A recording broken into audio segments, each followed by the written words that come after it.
Zaz, how would you explain the bustle that's presently going on in here? We just had like 5 or 6 people scurry out of here scared. There's a ladder. What would be the description to people who don't have visual aids right now on what's happening in here? Feels makeshift. It does feel makeshift, but that's not very helpful to the audio audience that doesn't have visuals. You need the bustle. I don't know what was happening with more urgency, the dressing of Greg Cody or the placement of his son struggling with the lighting back there, trying to get our banner unfurled there so that we could properly celebrate what is really unusual, which is the following. Do you know how big and dumb a trade has to be to knock off that United States game in soccer played once every never? Once every never, that game last night. You know how big and dumb a trade has to be to knock that out as the action on the sports news of the day because everyone's laughing at the Celtics today. It's so rare that you have a trade that everyone agrees with one side. I don't hear any good arguments on behalf of what Boston just did from nobody. Do you know how rare it is to get the internet consensus on we're simply going to laugh at the smart people who are doing something dumb? Because Luka's the comparison, but how in the hell did we arrive at another Luka trade? I mean, this guy's not as good as Luka. And this is more about the team and the pieces than it is about the player, because in Luka's case, it was just a surprise. This wasn't a surprise that he was traded. What was the surprise is what he was traded for, that they couldn't get more than that. And trust me, if they've chosen to have Jaylen Brown guard Tatum for the next 5 years in the Philadelphia-Boston games, it's because they didn't have a whole lot of other options. Like, to choose that one means that was the best of really bad offers, which is confusing to me. Because did the Boston Celtics just announce to everybody, hey, Jaylen Brown's contract, that's a bad contract now? Is that what the Boston Celtics feel about their finals MVP, who they gave $300 million 2 years ago? I think as startling a thing that I've heard over the last 12 or so hours about this trade has been, and it came from Windhurst, I believe, that the Celtics didn't believe Jaylen Brown had a good season. He finished 6th in MVP. The Celtics didn't believe he had a very good season. Yeah. I mean, he's not as good as Jason Tatum. We all agree on that, right?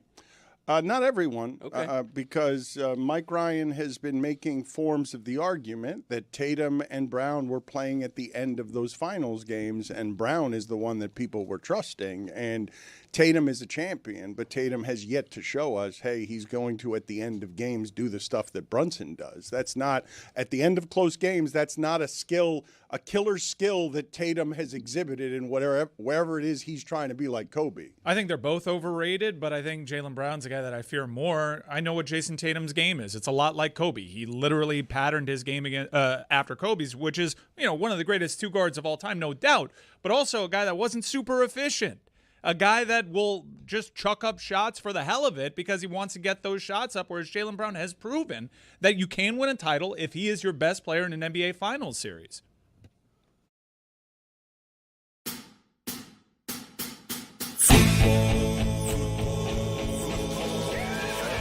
Ball is back, Jack.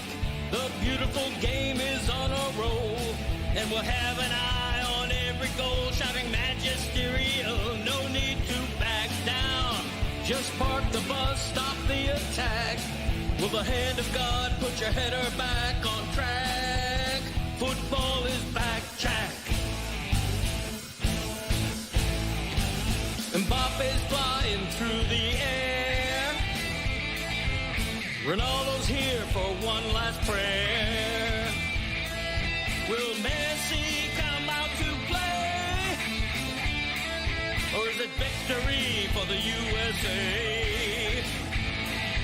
It's corner kicks when the box is packed. That's how you know that football is back, Jack.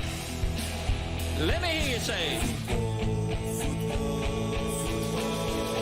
football is back, Jack. The time is here, open the gates. The long wait is over, so we'll yell, let's go States! No need to back down, just strike the ball, start the attack. If you say this game's the best, I'll say it's a gag. Football is back, Jack. Football is back, Jack. Football is back.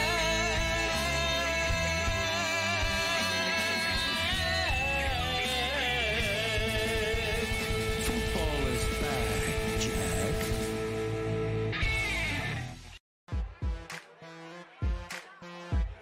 Jaylen Brown traded to the Philadelphia 76ers for Paul George, 2 first-round picks, 2 second-round picks. I can't believe that this is the best Boston could do. Let me begin right here. I hate it. I hate it. I hate it with a freaking passion. What is the NBA thinking? How does 35-year-old Kawhi Leonard go for more? How does Walker Kessler go for more? This was a salary dump or a contract dump, or define it however you want. This is ridiculous. This is ridiculous. This is a ridiculous trade. Paul George is 36 years old, and to save 1 year of money, I hate it. It was a money dump. That's all it was. And the Celtics now today are worse than they were yesterday.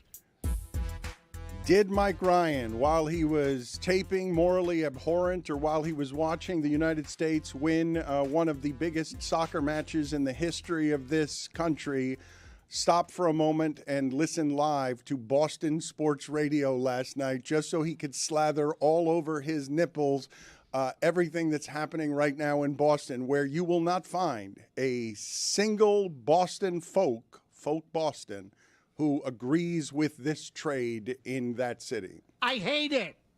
I did Kane's Insight live. It's a Miami Hurricane show at 6:30 yesterday, or following Senegal Belgium, which was bonkers. Didn't talk Miami Hurricanes. It was just all Jaylen Brown. You got it. You got it. I mean, what is this trade? Dude, that is an offer that if I were a troll GM, I would have concocted just to waste Brad Stevens' time. Dan, let me ask you something. If a team called up the Philadelphia 76ers and they said, we will take Paul George and that contract, but we're giving you nothing in return, not a single thing, would the Sixers have said yes?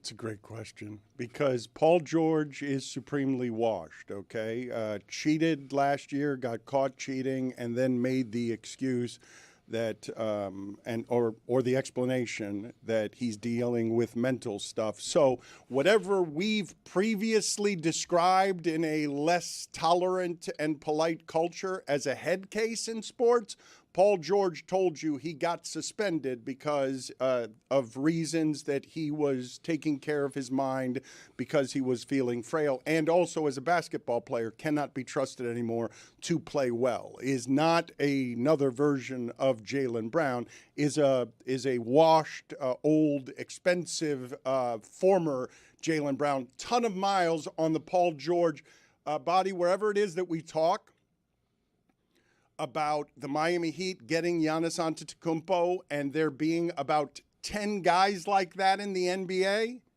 Paul George was one of them, sort of almost, with Indiana a long time ago. Ton of miles on that particular body and mind. But a couple of things I want to cover here because I find some things here genuinely confusing. One of them being this. Boston Celtics management is not dumb. Okay, this is not the Dallas Mavericks management. This is a management with a track record, and this is a general manager who said to himself, I don't want to be the coach of this team. I want to be the boss of this team, and was out ahead of everybody on the numbers, is a prodigy, is a boy wonder, is still someone I think of as young Brad Stevens because he came to us so young. That person just did something that's being universally panned. And my question to the group here is everyone else right? Or does Brad Stevens think he knows something that no one else knows. Haberstroh's the only one I saw. And Jeremy, I don't want to read from this article. Numbers make people's head hurt. But leave the room, please, and go to the whiteboard and just crunch for us what it is that Haberstroh is writing here. But one of the stats from Haberstroh that would make me think that Brad Stevens thinks he knows something that no one else knows, and makes Brad Stevens say, nah, next to Tatum, I can find a number 2 who's not that expensive and cheap and isn't a top 5 pick. And I'll make Peyton Pritchard that, because we, the Celtics, have a way, the way we're playing basketball, we'll find a cheaper number 2 and he'll be efficient. But this number, the Celtics, when Jaylen Brown did not play, 36-6 in the last 3 seasons. The Celtics must think that they know something to get that out of locker room, a finals MVP, as addition by subtraction, because that being the best offer for Jaylen Brown, I'm not willing to believe that the league doesn't believe that Jaylen Brown has any real value.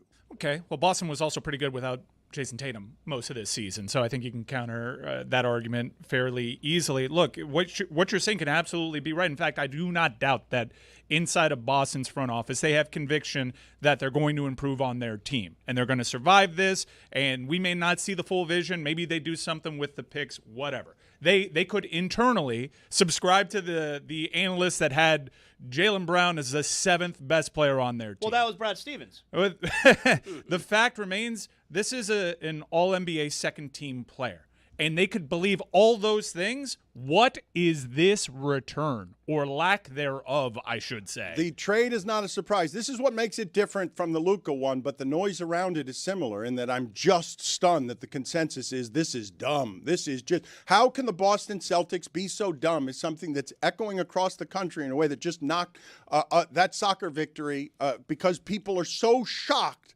not by him being traded, because with Luka, it's just the shock of how do you trade that? That's not what happened here.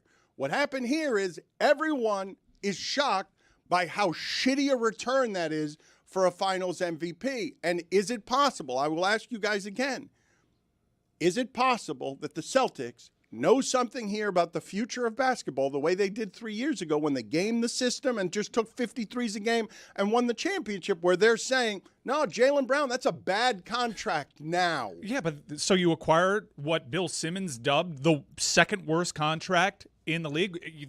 They could be envisioning a future that has them at the forefront.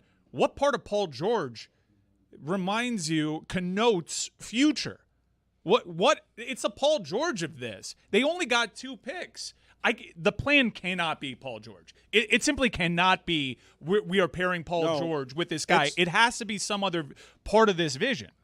I think the Celtics were clearly delusional in what they believed they'd be able to do with Jaylen Brown. For one, we saw the return they just got yesterday.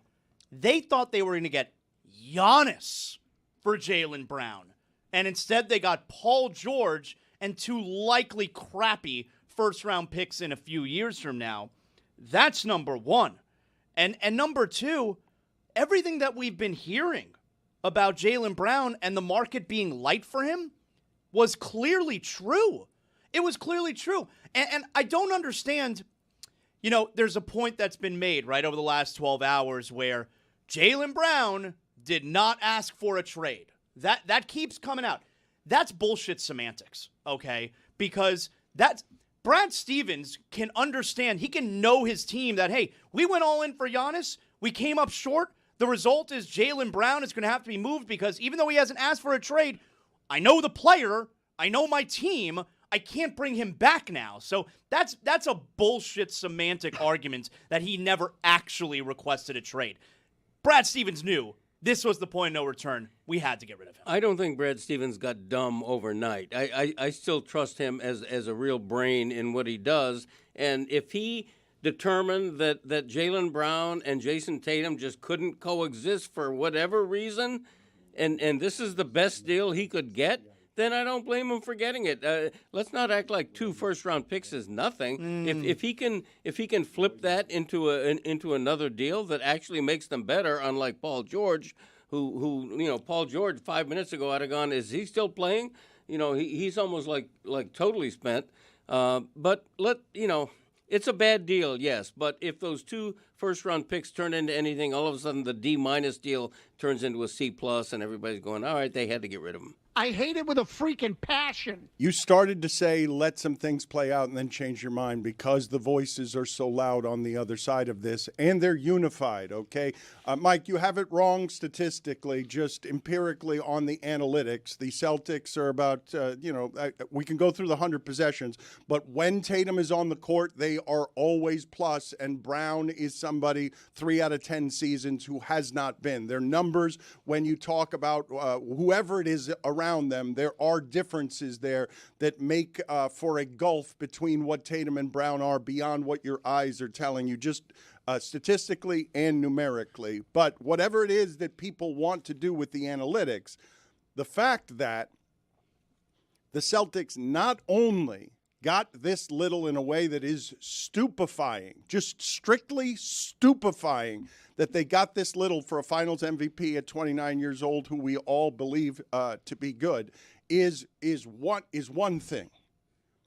Trading him to Philadelphia and making them interesting when they've got now Maxey and Embiid and Edgecombe, and they're dynamic, and now Brown is going to be guarding Tatum when he's been doing that for God knows how long in practice. The trading inside of the division suggests such a lack of options that Brian Windhorst, rather inexplicably to me, given the information I have, is saying this trade, the Celtics did it under duress. And I'm like, what duress? That duress can only be Jaylen Brown. What other duress is there that they had to accept this offer at this time, this far before the season, instead of going the next couple of months seeing if you can get a better offer?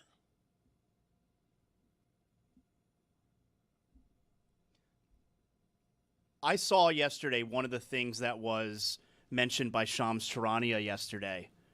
I mentioned how they thought they could have gotten Giannis for him. Apparently, the conversation with Philadelphia started with, okay, if you're going to give us Paul George, that contract, we also want VJ Edgecombe and 4 first-round picks. VJ Edgecombe and 4 first-round picks. I don't know what's going on in this league when Mikal Bridges goes for 5, Desmond Bane goes for 4, Rudy Gobert goes for 5, and all of a sudden now the Celtics are telling me that they're telling everybody the Jaylen Brown contract is a bad contract, and given what the returns are, everyone in the league is telling you that they don't want that. Yeah. Everyone in the league just told you don't want Jaylen Brown at that price tag. Dan, I sat here yesterday because remember, it was Brian Windhorst was saying, hey, the Cavaliers, if they want LeBron, they got to make themselves a little bit more attractive. Well, what if they trade for Jaylen Brown? And that make them more attractive? And I sat here and said, there's no way the Celtics are going to trade Jaylen Brown to a team they have to potentially play in the playoffs. Now, granted, I said that about Cleveland, but they just lost to Philadelphia in the playoffs. And then they said, okay, you know what? Now we're also going to give you Jaylen Brown. Like, it's shocking that it was Philadelphia that they gave him to. It's one thing to sabotage your own team, right? It's one thing to fail, swing for Giannis, not get him. But it's another thing entirely for your miss on Giannis to directly improve your competition inside the East. And furthermore, the guy hanging over Dan's shoulder right now, Pat Riley, deserves a lot of credit for making a trade that hurt because they didn't want to give up Valanciunas. They make the trade that hurts because Jaylen Brown is included in this deal. Not only do they keep Giannis away from Boston, but Boston is now in a messy situation with Jaylen Brown, has to trade him, gets less what everybody on the planet thinks he's worth. They improved both Philadelphia, a team that eliminated them just weeks ago, and Miami. It is a disaster. It's one thing to miss out on improving your team. It's a totally different thing to do that simultaneously while improving your competition. If you were in such a negative position with Jaylen Brown, in part likely because of your pursuit of Giannis, I mean also, There were likely internal stuff. I mean, I'm sure people in the Celtics organization did not like the things Jaylen Brown said on Twitch 24 hours after they were eliminated by Philadelphia. So I'm sure it's a combination of things. But if you were in such a bad position, knowing you were going to be in a bad position with Jaylen Brown because you put his name out there in your very strong pursuit up until the very last minute for Giannis Antetokounmpo, how do you say that Hugo Gonzalez is just too much for us to give up when if we don't complete this trade, our team is going to implode and instead we'll just go take Paul George? Hold on a second. Just for a second, guys. We all know this, yes? Brad Stevens not dumb, correct? We're in agreement that this is not a dumb person because everyone is reacting to this as if it's a dumb trade. And I want to take Zaz's question seriously because it's a good one. I do believe if the Philadelphia 76ers could have simply pressed a button and gotten rid of Paul George for nothing, they would have been fine doing that and just calling that experiment over. You can't now because the money and the salary cap have contaminated things so much today in today's game that you get into this position where if everything is equal around the money because of the salary cap, you have to find some creative ways to win in the margins by finding things that are efficiently valuable. And so I do believe that the Celtics think they're going to surprise us the same way that they surprised us this season when Tatum didn't play. I believe that the Celtics think they can do this with just about anybody that they pick. I believe that they believe that they're the Spurs and the Heat when it comes to now just building players that are going to be useful and that they're trying to moneyball their way in basketball to we'll take our 5 guys and we'll make them good enough to win 50 games a season as long as we have Tatum healthy. I strongly agree. Maybe Hugo turns into a superstar. Maybe Paul George even taps into, healthy form. And they also signed Mitchell Robinson yesterday. Yeah.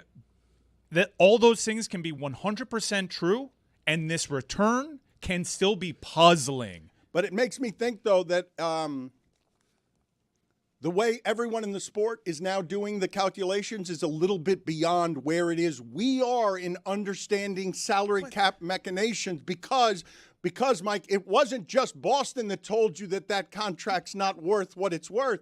It's everyone in the league who just told you that. And I thought that Jaylen Brown was a player who, if you put him at the top of your team, you're making your team better. I hear what you're saying. I just cannot fathom a world where you get the worst contract in the sport back and just 2 first-round picks as being some sort of forward-thinking evolution of the sport. They could be just as good. They could win the NBA championship. The return for a second-team All-NBA player in his prime that was a Finals MVP was the worst contract in the sport and 2 first-round picks for a team that you just made better that'll be picking in the latter part of the first round. But answer this question. Then why did the Celtics take it? Because I think Brad Stevens is going to Michigan. This is puzzling. I don't know. I don't believe that it's because the Celtics are suddenly stupid. I believe it's because they were forced by everything that happened with the Giannis trade and Jaylen Brown's unhappiness under duress to make a trade to a league that knew that the Celtics did not have leverage. And so this was just a super weird time to get what they must think is a poison out of their locker room. But now look what gets welcomed into the Philadelphia locker room by way of hello, given that the Celtics were just somehow eliminated in the first round by Embiid 76ers. I mean, this is my personal opinion on basketball. Some of y'all might disagree. You know what I mean? But argue with your grandma. Flopping has ruined our game. Joel Embiid is a great player. One of the best bigs in fucking basketball history, flops. He know it. This ain't breaking news. This ain't, you know what I mean? It is what it is. I can clip it up, like I said. Y'all can post it on these paid accounts that y'all, these bot, whatever. That's just my opinion. Jaylen Brown, speaking of Joel Embiid, after being eliminated by Joel Embiid. Let's go out to Jeremy in the other room to see if anyone can assemble an argument on behalf of why it is that the Celtics did this. What do you have, Jeremy? Yeah, Dan, the issue is the return, right? Like when you think about the fact that Jimmy Butler when forcing his way out of Miami, was traded for a first-round pick, Andrew Wiggins, Davion Mitchell, and Kyle Anderson, which ultimately turned into an all-star guard in Norman Powell. This is 2 first-round picks in Paul George, but there are basically 3 pillars. Tom Haberstroh went through it in his Yahoo Sports article in a way that was really digestible. So the simple side, without Brown, you mentioned it, 36-6 in the last 3 years when he doesn't play. If you look at a small sample size, singularly Game 7 against Philadelphia, he was minus 16 in Game 7 despite his 33 points he scored. Without him, they outscored the Sixers by 7 points. And the bigger piece, he has had a negative on-off for 4 straight seasons, including a career worst negative 7.7 in 2023-24. Now, that's right after he signed his $300 million contract. It also happens to coincide with the fact that that's the same season he won Finals MVP. If you look at the advanced numbers, though, look, player efficiency rating, he's 11th in the league. Box plus minus, he's 21st. But if you dive into some of the deeper numbers, estimated plus minus, he's 87th. That's about a borderline all-star level player, with players like Zach Edey, Moses Moody, and Paul Reed ranked ahead of him in that statistic. This is where you get into the real nitty-gritty. Jeremias Engelman has a stat called XRAPM. Basically, it takes all the on-off stuff into account. He ranks him in the 62nd percentile, which is 180th in basketball for players who played at least 1,000 minutes. That says 100, but it's supposed to be 1,000. And lastly, you mentioned salary, right? Where can you get efficiency from? Pritchard. You have a marker in your hand. Why does it say 100 when it could say 1,000? Did you run out of room on the board? Is that what happened? Can you put another 0 in there? Tiny 0. You're very good at the small writing. Yeah, thank you. You should put another 0 in there so that you little get the 0. There you go. Is that a 0? So there's no space in between it. So hold on. Decimal We're going to make. Yeah, it looks like it looks like a period. You put a period there. You're going to now make Pritchard Brunson here because Cody. Hold on a second, Jeremy. Yep. Greg. Yeah. When he gives all of those numbers, people hate math in this context. They don't want to hear it. They don't want to talk about it. When you see XRAPM, are any of those numbers or analytics useful to you? No, my eyes glaze over. When I look at that whole board and everything he said, there's one stat that does matter a lot to me, and Brad Stevens knows it better than anybody. We were 36-6 without this guy. Why? I'm smarter than everybody else. I think we can win without him. Tell me I'm wrong. Jeremy, we'll go back to the rest of that list in a second, but the part that just really does give me pause on this is you're going to tell me in the last 3 years that went from an extension worth signing to a bad contract? Like, there weren't a whole lot of people complaining about Jaylen Brown getting that kind of money beyond them saying the ridiculousness of the guys in the NBA who are paid the most. Some of them don't actually deserve it because it's such an insane amount of money. But that's happened in 3 years. When you look at everything that's happening in America when it comes to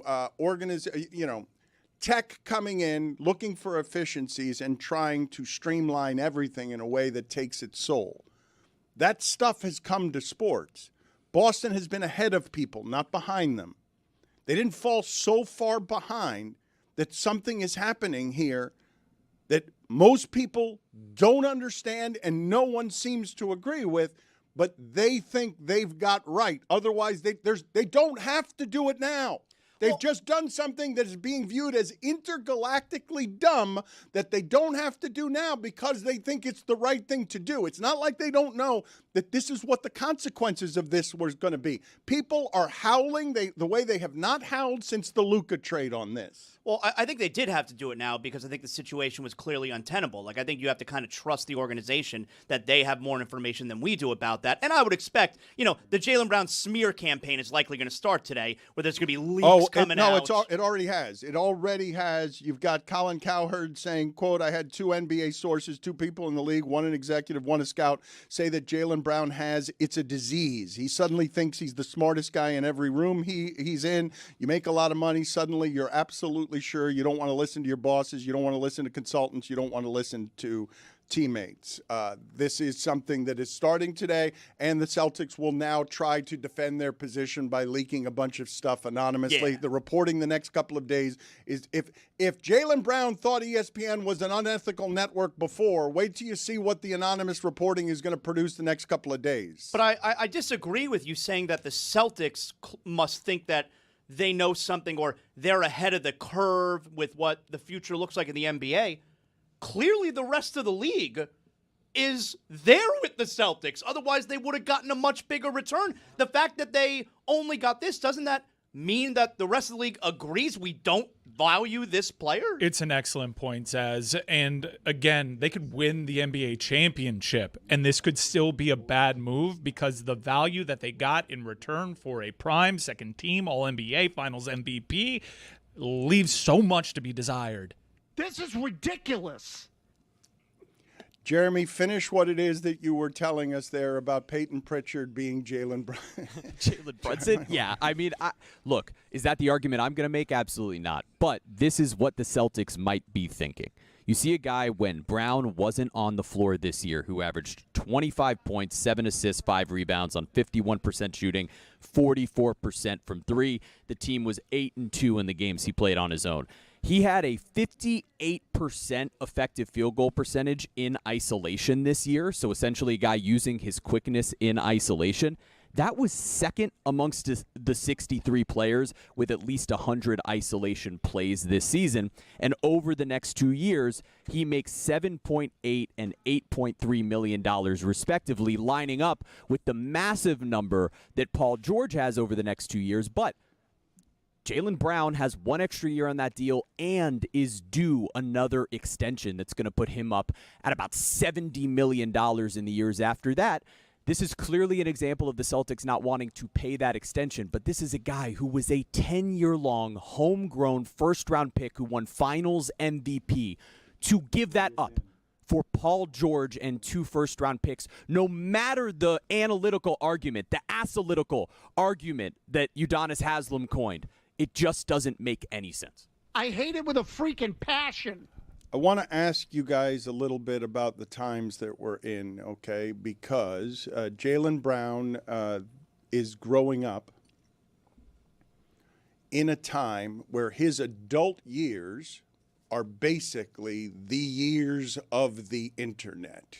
And this is, by any reasonable standard in my lifetime covering sports, somebody whose behavior in almost every way would make him an exemplary figure for athlete who's about the correct things and not smartest guy in every room, just smart.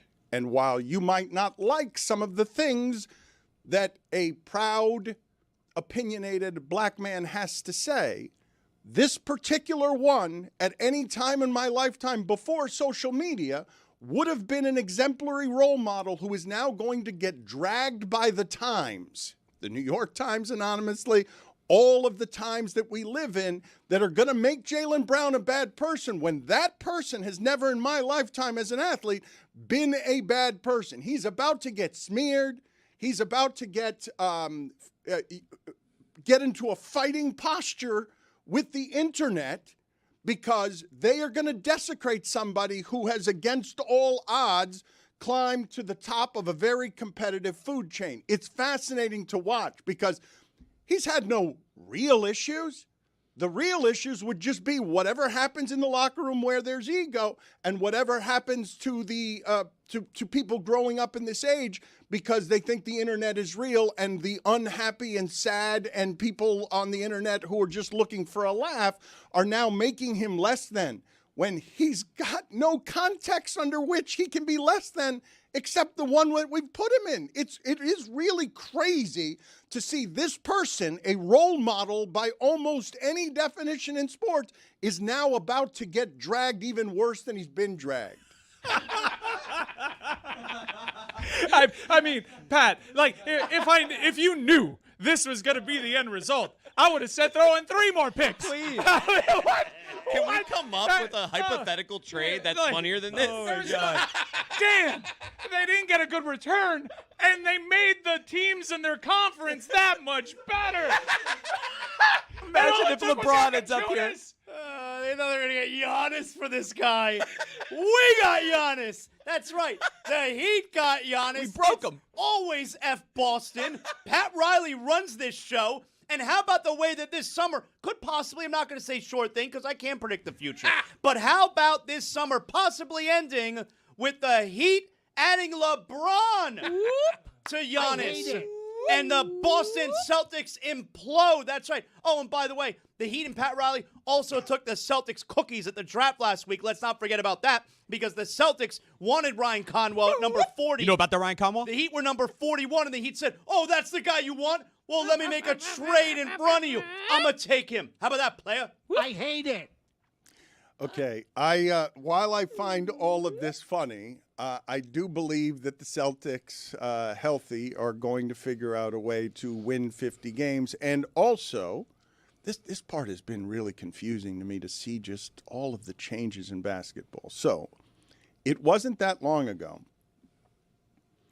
that the Celtics were down 3-0 in a series against the Heat, and I thought Joe Mazzulla was going to get fired at the start of his career.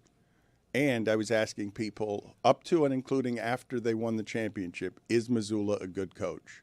Because they had sort of gamed the way that they were doing things to play 53s a game, and they had 2 top 5 picks, and that's how they played, and they were ahead of everybody.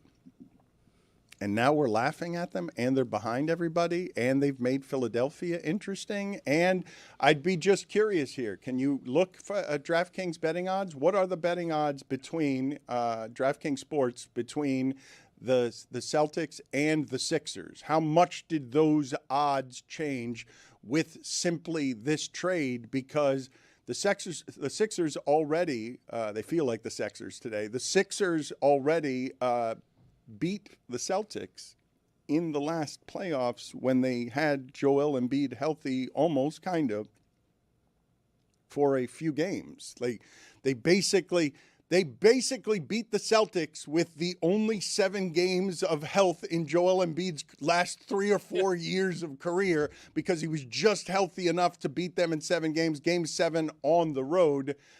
Once Tatum got hurt and they were playing with only Jaylen Brown at the top of their roster. So I'm on the DraftKings Sports app, now available in all 50 states. And I know from yesterday, the Miami Heat's price has gone down because I locked in Miami Heat NBA champions. You moved the market? Well, I think a lot of people are anticipating, and also maybe last night's developments also has something to do with this because the market price on the Miami Heat to win the NBA title is plus 809. Dan, I can assure you that Boston was ahead of Philadelphia in the NBA championship futures odds, right? They are now below Philadelphia. The market price on Boston to win the NBA title is now $13.29. That is plus $13.29. Philadelphia is roughly at plus 1,000. With this trade, they have improved the championship odds of Philadelphia and Miami. I hate it. You know what else they've improved? They've improved the odds that the Sixers might now be in play for LeBron James. I'm just saying it. I hate it. Why are you just saying it? Because It was not worth saying. because It now, was. now they It have was. a better I saw team. it reported Greg, yesterday. yeah, the Now they report have a better yesterday. team. The report yesterday was that LeBron was willing to take the minimum, which obviously expands the likelihood of him going to some of the teams that aren't talked about because they didn't have the cap room. So it can't. What Greg is saying cannot be discounted if we are to believe the leading insider in the discounting it. sport. I'm going to discount it, too. Discounting it. I don't believe the leading insiders in the sport. They get their information from agents, and these agents have incentives to make it seem like all options are open for LeBron because once all options are open for LeBron, you end up increasing the offer of the people who actually want you. Everything is in play right now, and that information is being disseminated by LeBron's camp on what he does or doesn't want, because it's the only camp that actually knows what he does or doesn't want. These information people are compromised, and it doesn't hurt them at all, the insiders, to take the information of LeBron will play anywhere for any amount, because it just opens up the pool of competitors, and you need the pool opened up of competitors, and there aren't that many who can actually afford the maximums. So just say he's liable to go anywhere. That's nonsense. He's not playing anywhere for the minimum. Like, I don't know anything, and I'm reporting that that's bullshit. No, Like, but I think he's literally not playing anywhere for the minimum. Like can't we say the same thing there where, okay, they're saying that LeBron, he's willing to play for the minimum, and that means that there's going to be a team out there and says, okay, if he's willing to play anywhere for the minimum, we're actually going to pay you a lot of money. wait a minute. This doesn't even make sense. Since 2014, after LeBron took the initial discount, him and his people told anybody who would listen, publicly or privately, never again. We are never again taking any kind of discount for anybody. Maybe that's changed, but for a decade, they've been very consistent, publicly and privately, saying we will never make that mistake again of taking less money. We won't do it for our union. We won't do it for anybody. We're not taking discounts around here anymore. And now the anonymous reporting, it's not LeBron saying it. You don't hear it out of LeBron's mouth. The anonymous reporting, incentivized, biased, meant to negotiate. The anonymous reporting is all of a sudden, never mind about what we've been saying publicly and privately for 10 years. All of a sudden now, LeBron is willing to come to your city for $45 million less than his actual worth and play for the same amount as some veteran bum minimum. No chance. Is it fair to say, though, that that stance was 16 years ago and nobody could fathom LeBron playing to this age? I mean, it is an important data point to consider. But they were recently saying just all the reporting was from the Lakers. They weren't taking anything less than the maximum from the Lakers. Like, that was just all the recent reporting a month ago. Right, but you can't on one end say that it's posturing to say he's willing to take the minimum and discount that is also posturing, that he's only going to take the maximum. Like, these are all games that they're playing. But the maximum is something that they've been on for 10 years, and then all of the contracts that they sign have no discounts in them. I'm not telling you what to think. I'm just asking you if you'd like to. I mean, obviously he's not going to take the minimum, but that doesn't mean he wouldn't take less than his maximum offer if he thought for a better situation. Those are different things, though. You're talking, look, I've made the argument before. If I were him, I would absolutely choose the place where my friends are, and I think I have the best chance to win a championship, because you will make your money many, many times over in however it is you want to make that money, with whatever it is that you want to do on the side with advertisements and anything else. But that hasn't been the way he and his camp have been doing business. Again, I'm going to keep saying it, publicly or privately. It's not just the posturing in public. It's the way that these folks have been talking in private. That's not LeBron to the Sixers, I don't believe is a real thing, because I don't believe LeBron at the minimum is a real thing. Chris Cody, how are you feeling right now? You hurt yourself while putting up the banner. You dropped the ladder. Is everything all right? You know, my back does hurt. I just can't stop looking at my dad. He looks like an American wizard. This is ridiculous.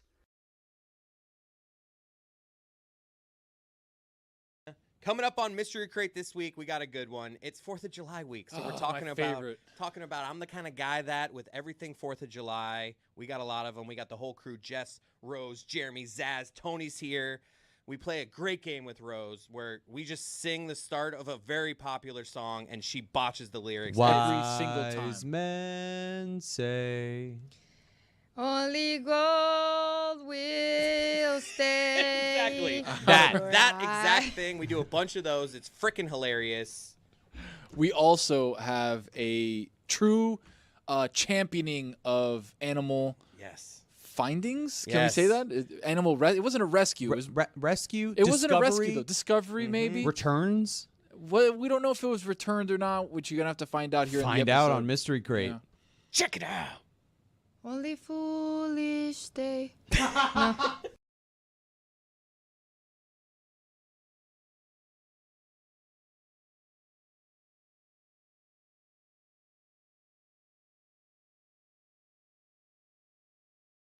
And Roy, I don't know the context of what it is that you guys were talking about that revealed this about Chris Cote. Yeah, Chris asked me what the sound from the first down for the Dolphins games were. And I said it's just a noise I've made throughout my entire life. It's just like I just did it. Hoo-wah! Yeah. And to me, that's another Miami Dolphins first down. Well, let's find out. Hoo-wah! Let's find out if your dad knows, because he's not a real moviegoer. Instead of impersonating the sound, do you have the actual sound? Greg Cote, do you know who's making this sound? Hoo-ah! I do. Clark Gable. Come on. It's the famous actor. Rock Hudson. Oh, this is great. He doesn't know it. No, it's the famous actor. And I got to pin his name down because I don't think you should be able to say this immediately. I don't think it's Robert De Niro. No. But I think it's in the neighborhood. In the neighborhood. Give me a second. Robert De Niro. Humphrey Al Pacino. Hey, there you go. If someone said that in his headphones, you're fired. Now, No, what movie? nobody said What that. movie? It's APEC. What movie? Streetcar Named Desire. You ain't you. No. You're not man enough to know the truth. Something like No. That's a few That's good the one I men, bought. and that's a few good men.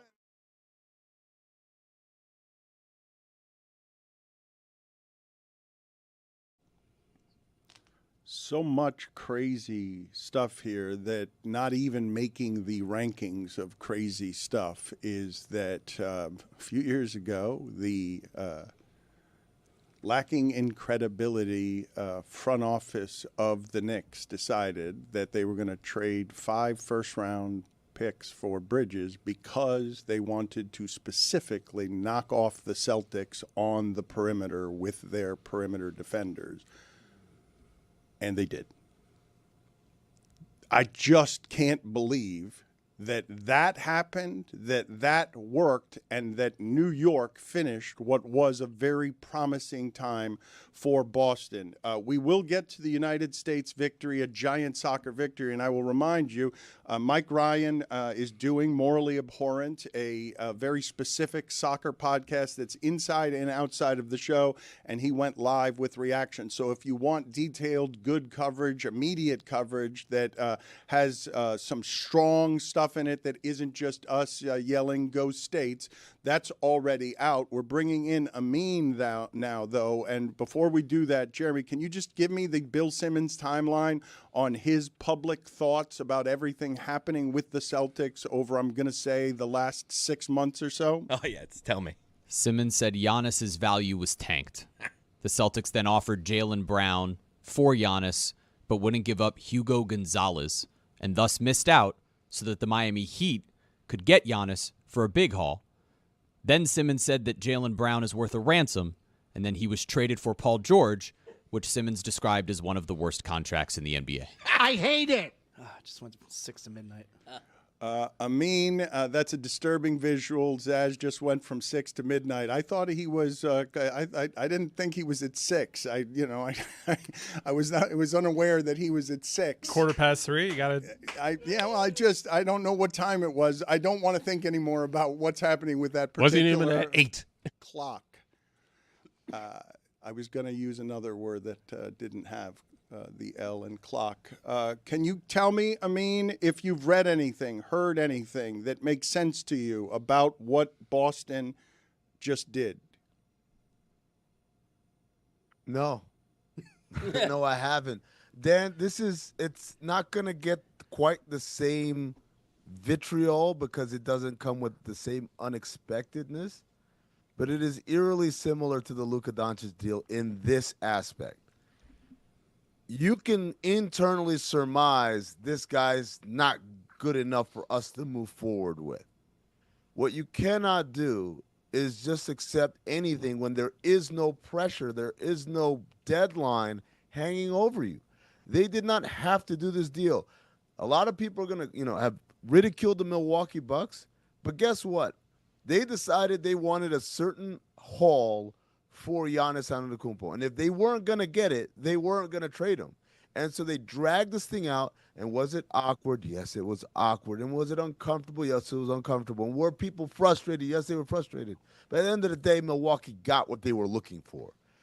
when it comes to Boston trading Jaylen Brown, you cannot tell me that Paul George, who is nowhere near the equal or even approaching that of Jaylen Brown at this stage of his career, and then picks that aren't quite as sexy as they made it seem. They say, oh, they got 2 first-round picks. Not quite. Look through the details of that first pick that's coming through. It is very convoluted.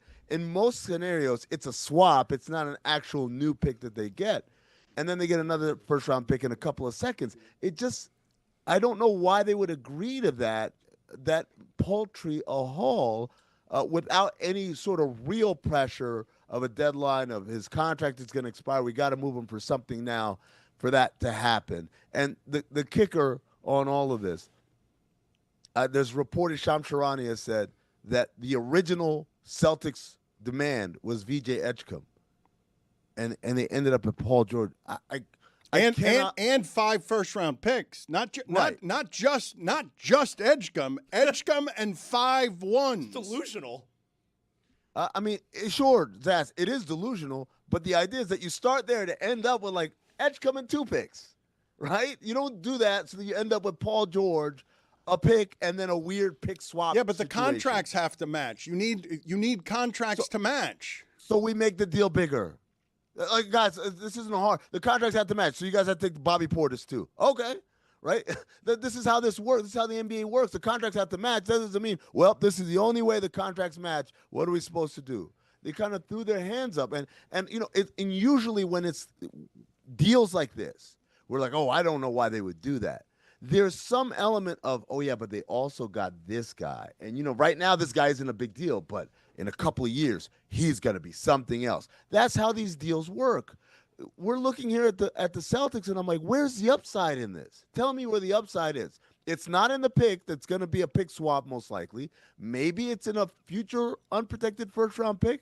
But again, this team was a team that 2 days ago, we're saying, hey, if they bring the band back together, it's going to be awkward, but this is a championship contending team still. And now, I don't know if you can call them that, not in the Eastern Conference as is. Zaz, can you ask Amin the question? It's a very good question that you were asking in the first hour about the Paul George and just Paul George situation. I mean, if a team called up the Sixers and said, we will take Paul George, but we're giving you nothing, would the Sixers have said yes? That's a good question. I think financially, obviously, that helps them tremendously. The flip side of that is, does that make them better basketball-wise? Could they do something? Is there something actionable with that added flexibility that they can do right now? And I would say probably not. Maybe there is, but probably not. Without what I'm saying basically is, without a plan, without saying, oh, with this added flexibility, we can go out and get sign and trade for Norman Powell or whatever was available out there. Without that very real salient plan, I don't think the Sixers would say yes because, again, they're a team that fancy themselves as, hey, when we're healthy, we can contend and compete for a championship. And that's where I thought the Celtics were before this. Apparently, I was wrong because they made some sort of internal calculus that makes them feel like they're not as close to a championship as what I guess the rest of us thought. Chris, can you do me the favor, please, of asking the guest bookers to get me somebody in Philadelphia to give the other side of this that I can talk to that is excited about what the Sixers presently are? See if we can get somebody in the next hour from Philadelphia to speak on behalf of Philadelphia. I mean, you said, there's no deadline. The timing of it is weird. So why is someone as plugged in as Brian Windhorst saying that he is being told that this deal was made under duress by Boston? Right. So the duress is not, when I say there's no deadline, obviously the trade deadline is in February. Obviously, Jaylen Brown's under contract for this year and next year, and I believe an option after that. He's up for an extension, but there's no rule that says you got to get it done right now or else lose that ability or lose some sort of asset or lose some sort of flexibility. They had plenty of time to find a proper deal. And this comes back to a conversation, Zaz, that you and I had a couple of, maybe it was a week ago or so, about the idea that, hey, did the Celtics have open conversations with this guy prior to the Giannis thing? Do you have that kind of relationship? Because then these things can be addressed and cut off at the head or what have you at the pass. I talked to Tony Allen last night, And I said, Tony, you guys had a team that was famously filled with big personalities. Ticket and Paul and Ray and Rondo and even guys like Big Baby and Tony himself. How did you guys resolve conflict? Like, who's going to get the ball? All those kind of things that happen in NBA locker room. And he said, yeah, we did it. It wasn't Doc. It wasn't Danny. We did it in our locker room. We addressed these issues. We talked it out. When Ticket came over, he said, hey, Paul, I know you were the best player on a team that lost 18 games in a row. You're going to be our top offensive player. It goes through you unequivocally. Ray Allen, same thing. Both those guys were coming from winning situations. They walked in and said, Paul, you're going to be our lead offensive player, and then we're all going to get in where we fit in. And those kind of open conversations are necessary.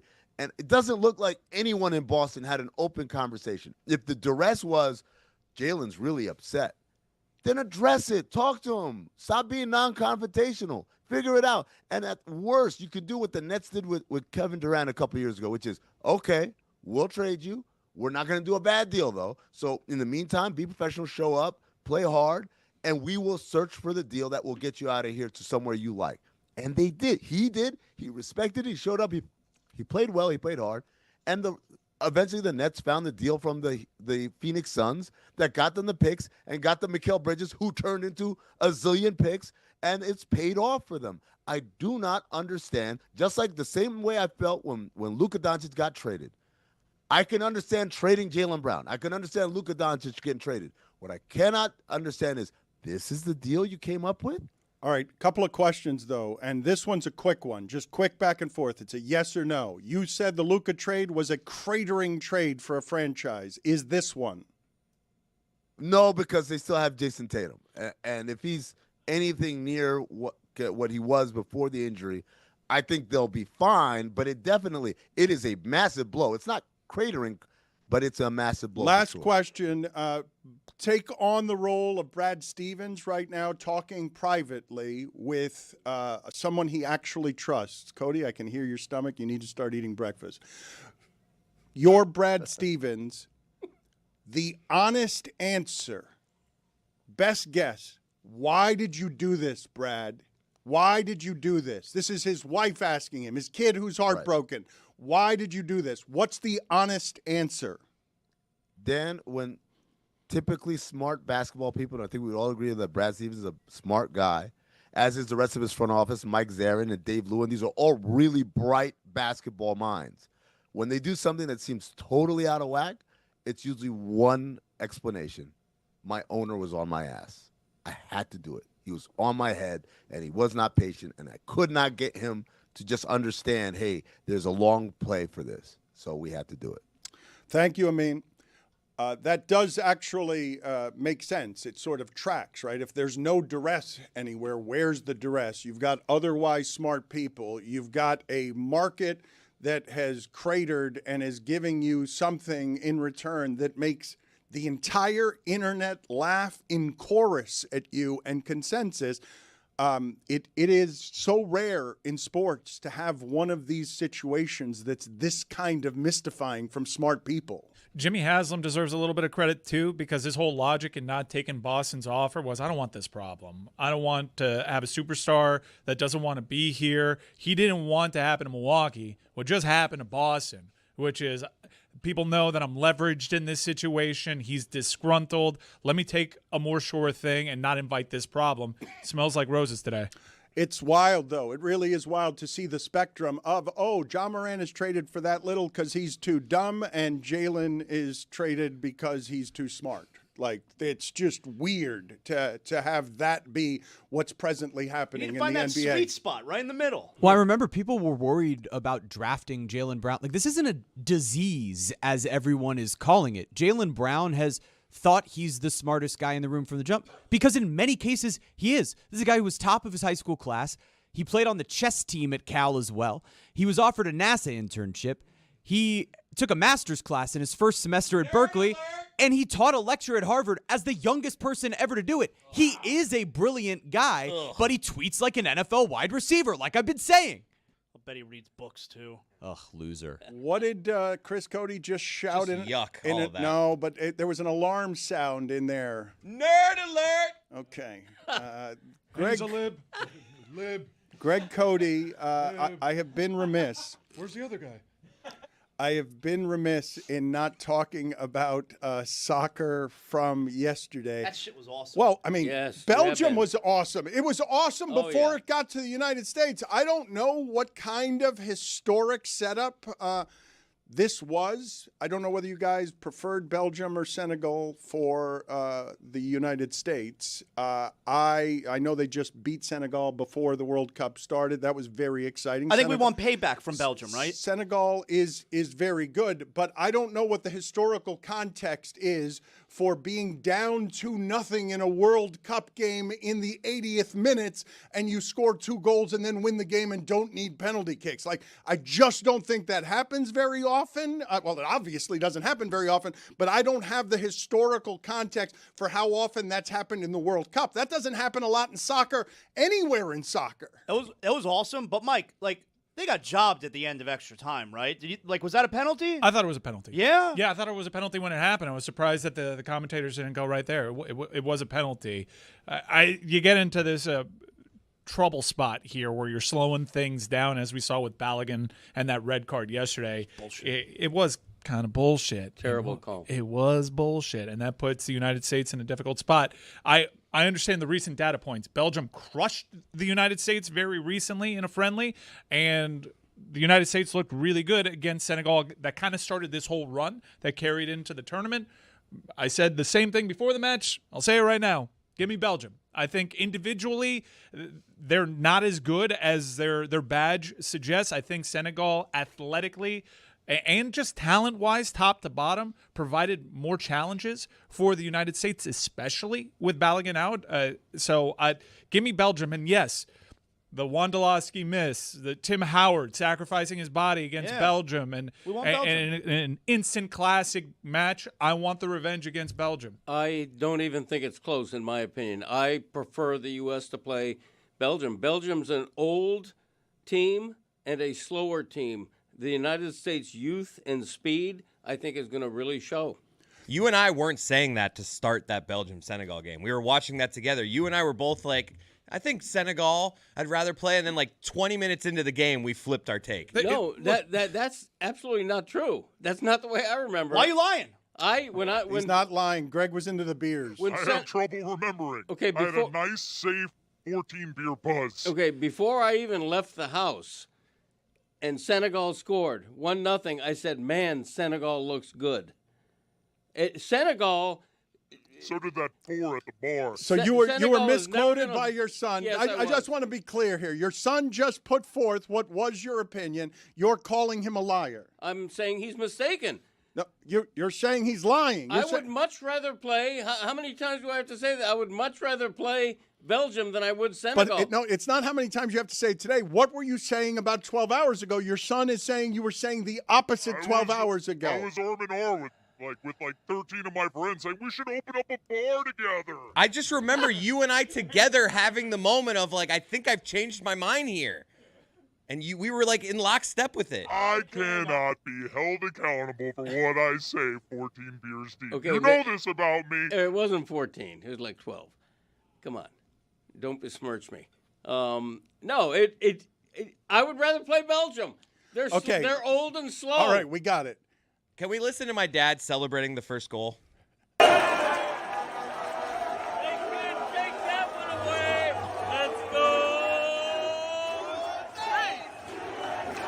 said they can't take that one away because they had just taken a goal away a few minutes before. It was after number 10. Can you guys freeze it on him, please? Because originally there he looks a lot like Freddy Krueger. I'm told that we have a number of different... we have a number... Tell me he doesn't look like your nightmare's Freddy Krueger right there. If I told you right now that he had claws for hands, that he had a hook on one of his hands, you would not be surprised by that. We have a number of videos from Greg Cody telling the states to let's go. Let's go, States! Let's see some more of the video of Greg Cody drinking a ton of beer. Don't go showering to try to please me. Don't change the color of your hair. Thank you.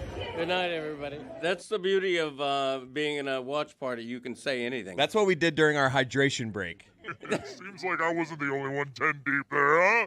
Like father, like son, and you know it. Well, Greg, I heard the slur at the end of that. You may have heard the slur as well in his thank you. Before we get to the third video and before we get to the slur, though, the thing that's most encouraging to me about this United States run, whatever it is you thought they were going to do when they initially come out and surprise us by being that aggressive in game one, winning 4-1 and announcing to the world, oh, maybe they will be an aggressive offense. The thing that's most encouraging to me about winning this game ugly is that when a week before a tournament that's every 4 years, they still didn't know who their goalkeeper is.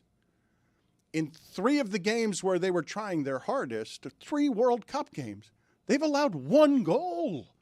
Like 1 goal. They didn't know who their keeper was going to be before this thing started, a week before it started. And in 3 World Cup games, and I think they were favored against Paraguay, right? They were favored. They've been favored in all of the games to win the games. But it's not just that they scored that way in the first one. They're not allowing anybody to score against them either when they're trying. So it's hard to tell what's happening there because you'd like to say, well, there was a certain point against Bosnia where Freeze made 2 saves. The elements provided a tricky situation for the goalkeeper with the shadows and the swirling wind.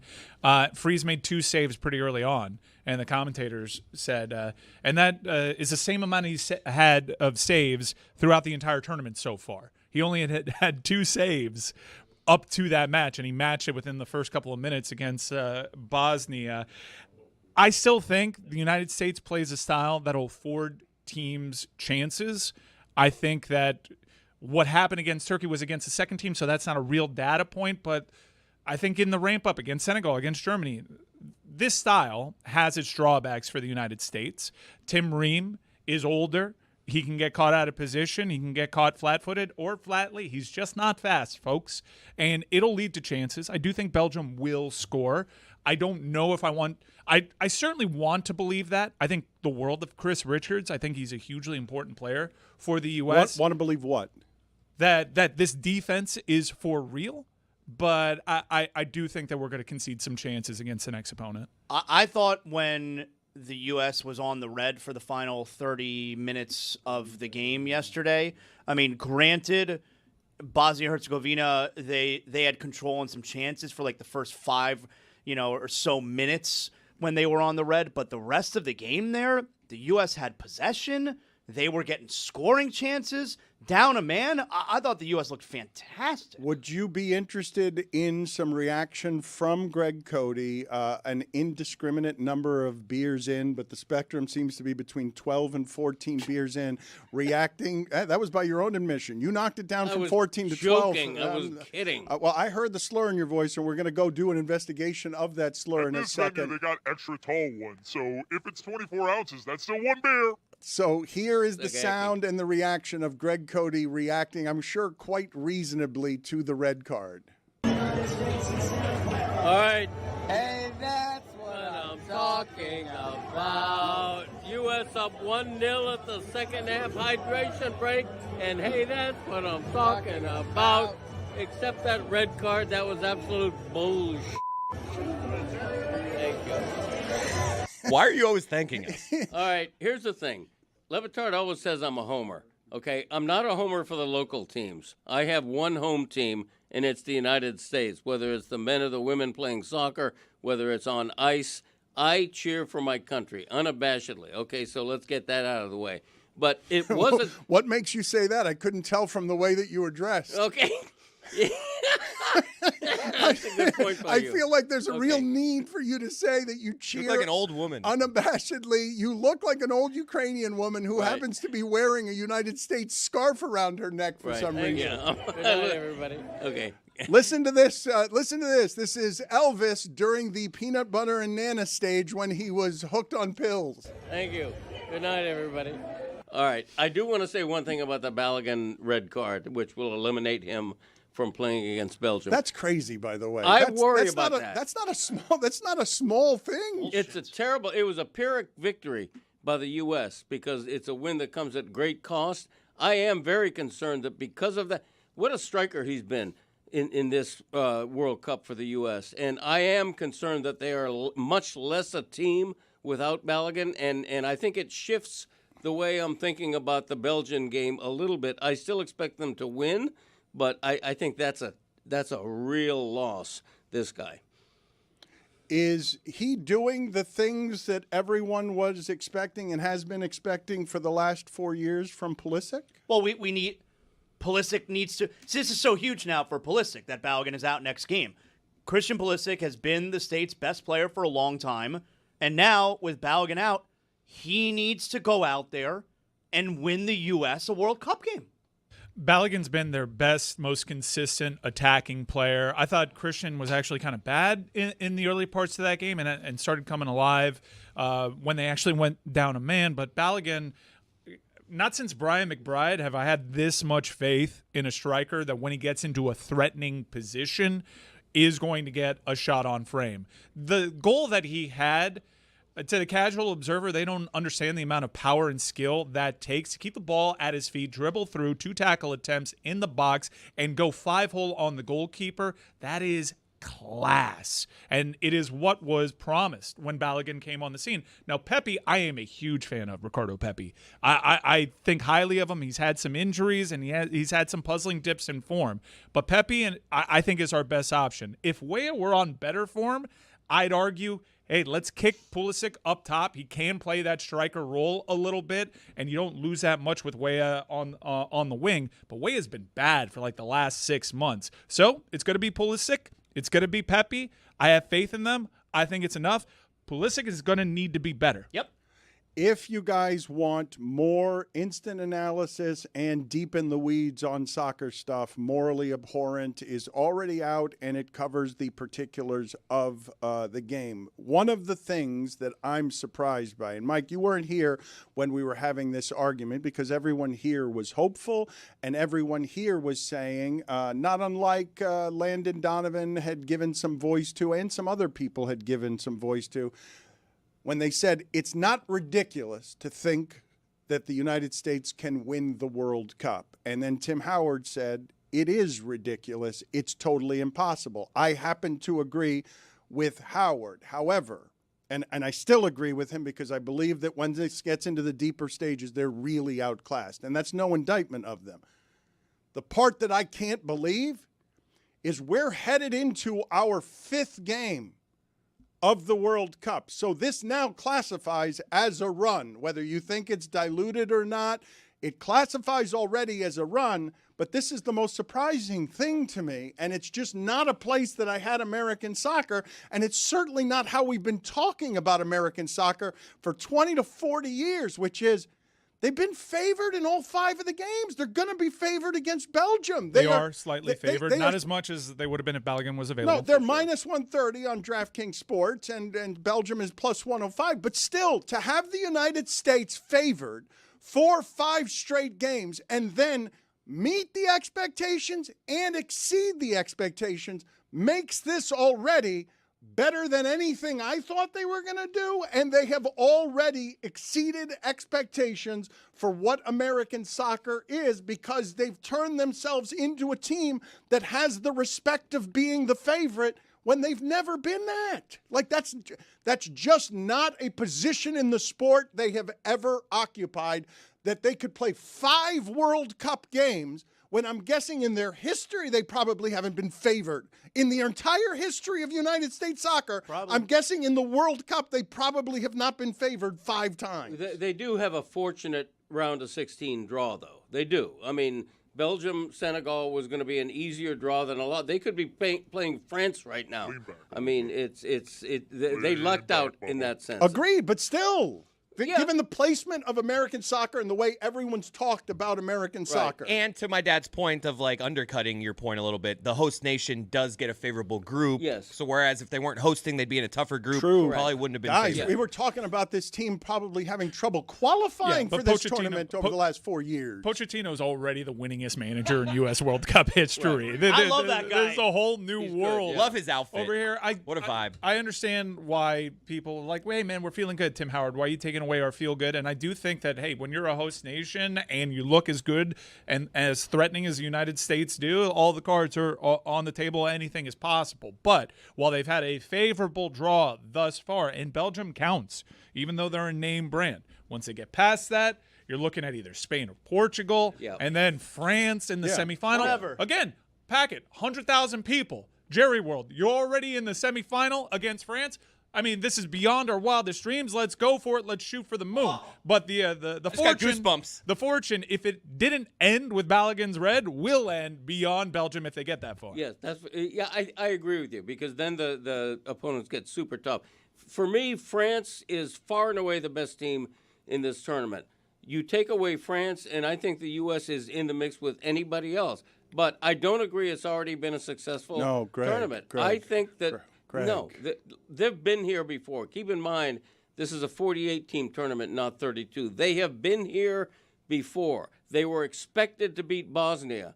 It's an even matchup. I don't care what the odds say with Belgium. If they beat Belgium, which is a name brand, higher ranked than them, if they beat Belgium, I think that qualifies this as an unequivocal, successful tournament for the U.S. If they lose the next round, I think the feeling is going to be one of great deflation. My dad, he's not wrong. If you look at their world ranking, it's about where they're at right now, 15, 16, 14. So Are you talking about the Coca-Cola FIFA men's rankings? I'm saying, so based off those rankings, they should be in the top 16. This is where I disagree with him, though, because the idea that the United States is playing for round of 8 and you have the expectations that make you disappointed if they don't win is the United States as a soccer power is further along than it's ever been when they've created the expectation, not the hope, the expectation that will leave you dispirited if they don't beat Belgium. Like, don't tell me that's not a success, because it's a success right now. They can lose, and I understand the idea that it's disappointing, and I understand that you're between hope and belief. But I've never expected anything from the American team. So when you're talking about historic power, and you guys are sitting here with what I believe is the delusion of saying that what comes after that isn't monster after monster after monster that would and should be heavily favored against the United States, the idea that you guys are already beyond hope and hope into belief where you're going to be disappointed because you got expectations, that is a seismic difference in how you're viewing U.S. soccer. Dan, how could it not be considered a disappointment if they lose to Belgium when they're favored? Like, they're favored against Belgium. That would be a disappointment if they lose that game. I'm just placing for you both the historical context, the resumes of the countries, and where American soccer has been for my entire lifetime. You are not allowed. Are you giving me the finger, pal? You are not allowed to say, I am giving it to you a new way. I'm trying to revolutionize the finger. The fingers, like, with them, you rarely see it like that anymore. Yeah, double guns over here. Yeah. What I am saying is that if the United States, as the host country in 2026, is playing for the round of 8 against what can be considered a soccer power, and they're favored to win because of how they've played in this tournament, not because of their reputation before it, because if I placed this game in front of you before the tournament, you would not have had them in almost any circumstance in the round of 8 favored. It's because of how they've played in this tournament, neglecting the last 40 years of American soccer. Well, when do we get to raise the expectation then? When? No, it's not. What I'm saying is by raising the expectation, that is the success. I'm telling you right now, I understand everybody wants to win, but once the expectations are raised to I expect them to win and advance to the final 8 teams in the World Cup, you have advanced U.S. soccer further than it's ever been in the history of the sport in this country, no matter what the bracket is, no matter that you're the host country. I think you're acting like this is 1994. The U.S. soccer program is fully grown right now. It's a fully grown program. They're 15th ranked in the world. They were 13th ranked a few months ago. I don't know why they dipped. In the Coca-Cola FIFA men's rankings? In the FIFA Coca-Cola men's rankings. That's right. Which is it? Is it FIFA Coca-Cola? It's a Coca-Cola FIFA men's rankings. Yeah, I'm drinking a Coke when I look at the rankings every time. Good one. Listen, this is a real soccer country right now. We're not a country like this. Isn't the NASL days when we hope to compete with everybody. Granted, we had an easy group stage, I think, a moderately easy group stage. Moderately. And Bosnia was not a great opponent. Now we're That's tested. Germany. Now we're tested. And if Balogun is on the pitch, I think we beat Belgium. Now I'm not so sure, but I expect them to. Good night, everybody. Exactly. Let me do this another way for you guys, okay? Because I understand that the play recently has altered expectations. I think we're in agreement on this, and I understand why we get caught up in the enthusiasm of the patriotism, and it's just wonderful when you can combine both of the two best things in sports, the surprise and patriotism. If I'd told any of you before the tournament, this run gets through the group, wins a game. I'm not giving you any other information. I'm just telling you they're playing for the round of 8. Success or not success? Meets expectation. Yes, I would have expected that. I That, think that was the hope. Yes. Let's at least get to the round of 16. That meets expectation. This is where the program should have been. The only reason why we had so much doubt was the mess that was the last 4 years. But this is exactly where this program we hoped would be when we were the host nation. We're like, this is the best shot we got to making some noise in the World Cup tournament. So they're exactly where they need to be. And guys, it's the style of play. It's what they're doing. It is a generational investment. They are taking on multiple defenders. They are skillful with the ball at their feet. We did not play this out. Now, we had players that were certainly capable of doing stuff like that, but it's not something that you saw on the field where analytically you can point to and say, this is one of the more skillful sides in this tournament. They have center backs that can hang with global elites, attacking global elites. This is a different type of U.S. men. And here's something that encourages me about the Belgium game, even without Balogun. Seattle can make an argument as being the best U.S. soccer city in America, and the U.S. national team happens to have a 7-0 record when playing in Seattle. This is going to be a home field advantage like you can rarely see for the USMNT in this country. We are doing how, Chris Cody, on getting a guest from Philadelphia to react to this Jaylen Brown news, somebody who can speak on behalf of Philadelphia in the next hour. I don't know who it is yet, but I did just get a thumbs up that we have landed someone, and they will join us next hour. Okay. Also joining us later in the show, we're going to talk to Linda Cohn. I believe she's a bit of the last of her kind in terms of how much television has changed. Somebody who can be on television as a SportsCenter anchor for 35 years in a way that echoes. Going to celebrate her career with her in a little bit. But I remain stunned and ask you guys to please try and find me somewhere on the internet a credible voice who's making an argument. One, on the entirety of the internet, making an argument for the Boston Celtics just did a wise thing. Or the Boston Celtics, better yet, on the entirety of the internet, find me one voice willing to argue that the Boston Celtics just did a neutral thing. Something, or no, better yet, the Boston Celtics did something just now that wasn't intergalactically stupid. Find me one voice on the internet that's credible. You have the rest of time and you have the entirety of the internet. This is ridiculous. Coming up on Mystery Crate this week, we got a good one. It's 4th of July week, so we're talking about I'm the kind of guy that with everything 4th of July, we got a lot of them. We got the whole crew, Jess, Rose, Jeremy, Zaz, Tony's here. We play a great game with Rose where we just sing the start of a very popular song and she botches the lyrics every single time. Wise men say only gold will stay. Exactly. That exact thing. We do a bunch of those. It's freaking hilarious. We also have a true championing of animal findings. Can we say that? It wasn't a rescue. It was rescue. It wasn't a rescue though. Discovery maybe. Returns. Well, we don't know if it was returned or not, which you're gonna have to find out here. in the episode. On Mystery Crate. Yeah. Check it out. Only foolish they.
the Steelers, you're in luck because we have the Love Doctor. The Love Doctor is here. He is ready. He is in his office right now. Dr. Greg Cody getting everybody ready for Mother's Day this weekend. And we have questions. The Love Doctor is going to have the answers. Who's up first? I know a lot of people are going to come to you and they're going to want to know, how do you keep it interesting? Me, I'm not interested in interesting. So how do you keep it predictable? How do you keep it ho-hum? How do you just let it just be? Was that Jason Tatum asking that question? Young lady, you are my kind of gal. That's my...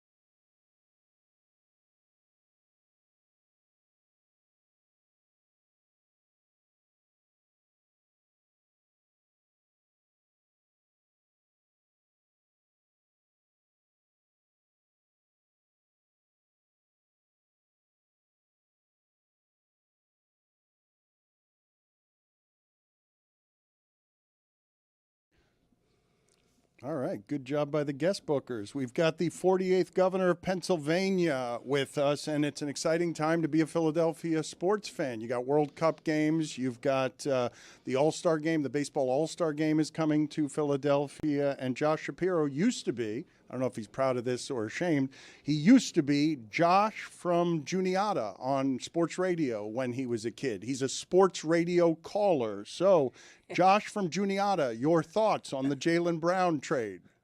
Oh, man. First off, guys, cool to be with you. What a great day to be a Sixers fan. And by the way, I'm a guy who lived through about 50 years, maybe not 40 years or so, of Danny Ainge and the Celtics screwing us every single time there was an NBA trade. We always ended up on the short end of the deal, and now we did to the Celtics what they've done to us for decades. Welcome to Philly, Jaylen Brown. You're going to love it here. We couldn't be more pumped. See, that was nice of you, but in the emotion of the moment, you tweeted, yeah, welcome to Philly, JB. Sixers get way better, and as a bonus, the Celtics got worse. So a little bit of hatred in there for Boston. Oh, no. I need to correct you. There's not a little bit of hatred. There is a lot of bit of hatred. I mean, I grew up, my parents. We like this guy. My parents. Yes. We love hate. It's a good platform. Good platform. No, and by the way, if you love hate, you'll get along great in Philly because, I grew up, my parents taught me to love thy neighbor, except for Celtics fans and Cowboys fans. I mean, those were the two lines we would never, ever cross. And I got to tell you, to see the Celtics, I mean, basically do a fire sale. To me, this is private equity ball at its worst. And we ultimately came out on the much better end of that stick. I'm going to give you a very difficult question that has 9 alternatives. You can only pick one. You've got to pick wisely. There is only one thing that can happen next. Where are you on which you want to happen the most? The Eagles win the Super Bowl. The Sixers win the title. The Philadelphia Union win the MLS Cup. The Pirates win the World Series. The Phillies win the World Series. The Flyers win the Stanley Cup. The Penguins win the Stanley Cup. Team USA wins the World Cup, or the Steelers win the Super Bowl. I mean, guys, you're like asking me to choose between my kids. That's right. I can't do that. That's correct. That's Come on, sports radio caller. fair. Come on, you're speaking like the governor. You are not speaking like you're on the car phone. Make a choice with hold on. conviction. Hold on. If I were speaking like the governor, I'd be like Rob Lowe in that NFL umpire hat when he was at a game. No. I pick favorites, but you're asking me to choose between all these favorites. I mean, look, I guess I'm a 4-for-4 Philly sports fan. So I'd probably argue the Sixers winning the title because I'm just a crazed Sixers fan. But as a proud patriotic American, let me tell you something. If Team USA could win the World Cup, and we've already gone, what have we gone further? I guess 2002, we won another match. But that would be an extraordinary thing for America. So if I'm putting my proud patriotic American hat on, I'd go Team USA with the Sixers as a close second. Okay, when Josh Shapiro was 10, 12 years old, what was his favorite team? Sixers. Since no question. Forgive me for interrupting you, but since then, who's the most hated Philadelphia athlete? The one that's caught, or not even athlete, it might be Daryl Morey. Who's the person most likely to make the sports radio caller spit bile into his phone while calling the radio show? I mean, there's a bunch. Look, I like Daryl, and I wish him well in the future. But I mean, we just had so many years of bad deals. Sam Hinkie started the process. We tanked for years and years and years. By the way, got a ton of draft picks. And with the exception of Joel and Tyrese, I mean, not a lot to prove for that. Remember, we're talking Ben Simmons and Nerlens Noel and Jahlil Okafor. I mean, these were awful picks. Markelle Fultz, right. I mean, we literally, this is where Boston got it over on us. We traded up for the privilege of not taking Jason Tatum so we could take Markelle Fultz. We literally gave something to Boston so they could take Tatum, who, as much as I hate the Celtics, you got to respect him. I mean, he is a hell of a player. You don't have to in Boston now. You don't have to if you don't want to. You don't have to. Governor, you got Jaylen Brown in return, but if someone told you yesterday the Sixers are just getting rid of Paul George, you're getting nothing in return, would you have been good with that? Yeah, I would have fire sale for Paul George. It's just, part of the bad deals that were made is we gave Tobias Harris, who, by the way, wonderful guy, good player. We gave him a max contract. So we were sort of stuck with that for 5 years. And then, they kind of looked for the shiny object last offseason, and there was Paul George. So let's give him a max. So we finally come out of the max. We had a little bit of flexibility. And then we went right back into it with Paul George, who, what did he miss half the season because he took something he wasn't supposed to take, missed another quarter of the season because he was injured. He was a good player years and years ago, but not what the Sixers need. I think we're exciting. You got Maxey and VJ, which is arguably one of the top 2 or 3 backcourts in the entire league. You just added Philon, who's, I think, he's got a lot of skills, really athletic, plays longer than he really is. He knows so what he's got talking him coming about. off. He's a sports radio caller. He's been. So what age were you calling sports radio? When did you start doing this? Probably. I remember listening on my little mini boombox in my bedroom. Probably when I was 6, 7, 8 years old. I think my parents let me start calling in when I was 11, 12, something like that. And I still remember the thrill I got when I got through.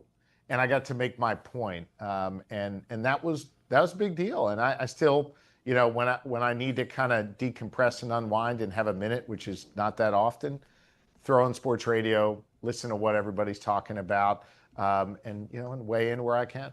More thrilling, you have to pick one. The first time you got in on a call, or when you became governor? Dude, that's a close call. Probably governor. I'd say birth of my children, marriage, governor, getting into sports radio, getting picked up on a call for sports radio. So walk me through the disentanglement of all of these feelings. You've attended how many World Cup games right now so far in Philadelphia? I think 2 or 3. Okay. And we got another one on July 4th. So walk me through the fact that FIFA is the most corrupt organization in sports history. The World Cup is being hosted by the most corrupt administration in the history of the U.S. government. And it's been really fun watching all of these people come together, disentangle all of that when Trump gets credit for some of this and is holding up the trophy with the corrupt organization at the end and handing it out. Yeah. Here's how I look at it. Obviously, I've got profound differences from the president, and I do believe that he's been an agent of chaos and cruelty and corruption. But I believe that this is a moment that is so much bigger than him, not just the World Cup, but as we celebrate 250 years of the greatest nation on the face of the earth. I don't believe that patriotism should be personal or partisan. And similarly, I don't think sports should be partisan or political. I think one of the beautiful things I see, whether it's at a World Cup game or it's, at a Birds game or any other, game, is you've got people from all different walks of life with different political views, different visions for what they want in our country, sitting side by side in the stands, cheering for their team, or if you're a real Philly fan, cheering against the other team that's out there. But the politics and the differences and the division that Trump likes to stoke every day, it just sort of melts away. And I think that's a beautiful thing about sports. And guys, I would argue there aren't too many things left in our society where you can melt away those differences. I think sports is one. I think food is another. Music is another. It just kind of allows us to come together and enjoy each other's company without the heaviness that exists in our politics today.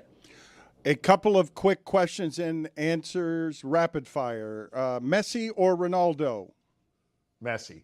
Yay. And I can tell you why, or I could just give you a quick answer. No, that's okay. No, just quick opinions. Yay or nay, shootouts, penalty shootouts, yay or nay?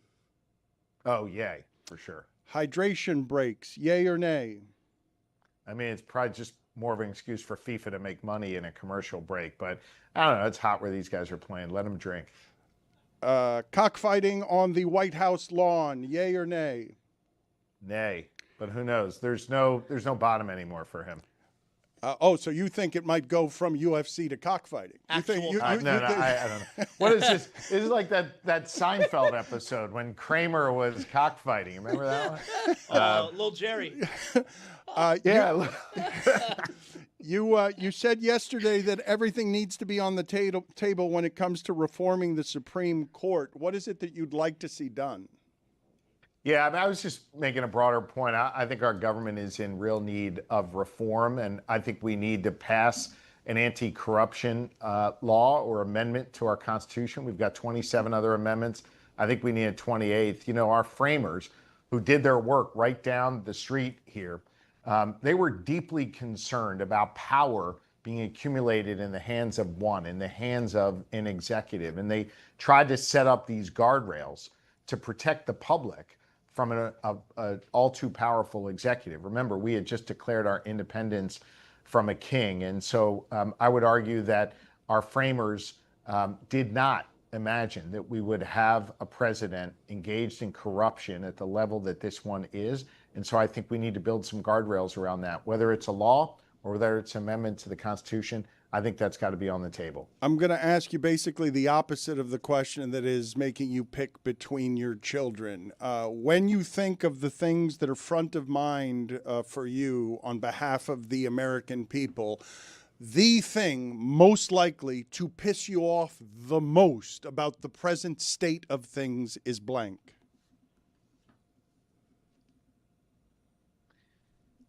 A system that F's over good people who are working hard to get by, but it's just rigged against them. No matter how hard they work, no matter how ethical they are, no matter how much they act with integrity, they just get absolutely screwed in the system because it's rigged against them. Governor, appreciate the time. Congratulations. Any final thoughts here that you want us to have on the Jaylen Brown trade? I want to know sort of if it makes you happier to get Jaylen Brown or if it makes you happier to screw the Celtics. If you had to... Well, I will say it's a toss-up, man. I was actually in a meeting with a member of my team who is a Celtics fan. And to be clear, I've tried to fire him, but he's just too damn good at what he does. So they won't let me fire him for being a Celtics fan. Apparently, it's not an approved reason with HR. But anyway, as the news broke, I could see his face drop. And I just perked up in my chair and started smiling. And we sort of had it out there. So I will tell you that my first instinct was to go hard after the Celtics fan.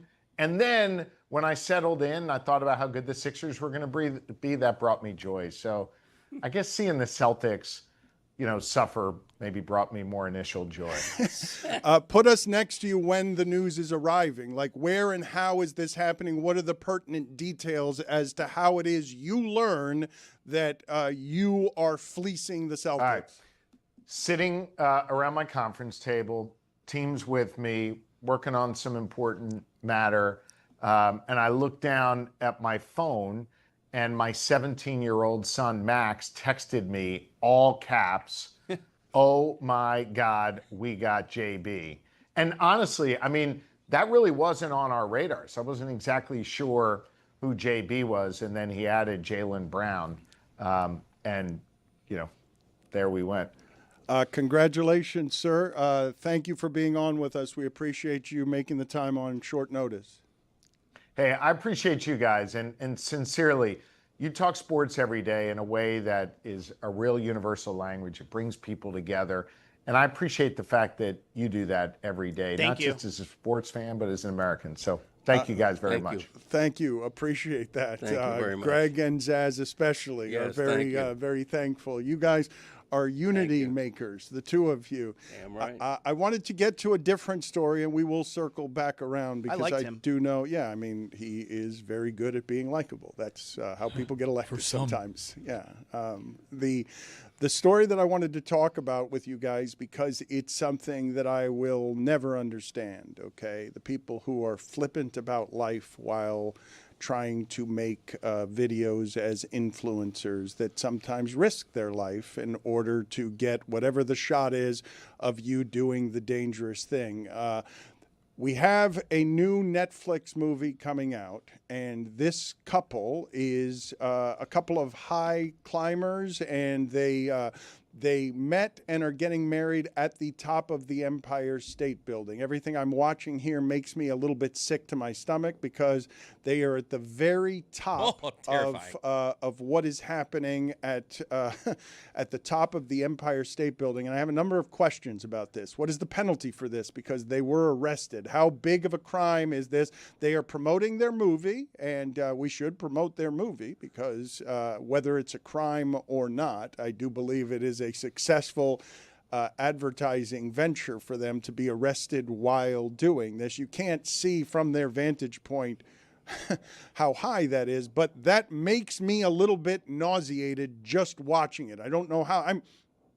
I'm not terribly afraid of heights, but those heights and things like that are something that is going to make me queasy every time, and also summons for me a bit of anger that I'm not used to when people are this flippant about life, no matter how good they are at the act of climbing. What is the banner they're holding? Is it the name of their film? It's clearly Watch the Greg Cody Show featuring Greg Cody, as you guys can see. Like, it's something that's fairly obviously right there on the banner. But what is these people? What is the penalty for this? They are criminals. They have been arrested, come on. and I'm sure that they've been arrested many times. How many times have there been? How many times have there been arrests, and what pertinent information can you guys give me on how bad of a crime this is, and how bad of a crime do you think it should be? Like, when you think of the danger in this, the peril is mostly to them, although if they were to fall from that height and fall on somebody, they would also harm somebody. Yeah, they could fall on somebody. What do you mean they could? Fall on somebody. You'll be walking by, what do you mean? If you fall from that height, who knows where you're going to land? Yeah. You could, yes, you can fall on somebody from that height. You are a danger to others, not just yourself at that height. Yes, Pitch Clock does air today. That's really impressive that they put that flag up there. Yeah, Pitch Clock airs later today after Linda Combe. What information can you give me on this, Jeremy? All right, so these two do a thing called rooftopping, which is a hobby that they were both doing when they first met in 2016. So they're Russians named Ivan Birkus. Well, who's that? And yeah, that's Angela Nicolau. And so they met in 2016. Their first date was climbing China's tallest incomplete skyscraper, which was 1,957 feet high, called the Golden Finance. Yeah, so they skipped cocktail hour, actually, to do it, is what it said. And so their documentary came out in 2024. So they've been doing this together for years. They didn't know they were going to end up together, but they were both part of this community for this specific thing, climbing the Empire State Building, to ultimately get engaged and put a sign out there, which I'll get the details on that and what it actually said in just a moment. They were charged with burglary, which under state law means entering or remaining in a building with the intent to commit a crime, as well as reckless endangerment, criminal mischief, criminal tampering, criminal trespass, and other counts.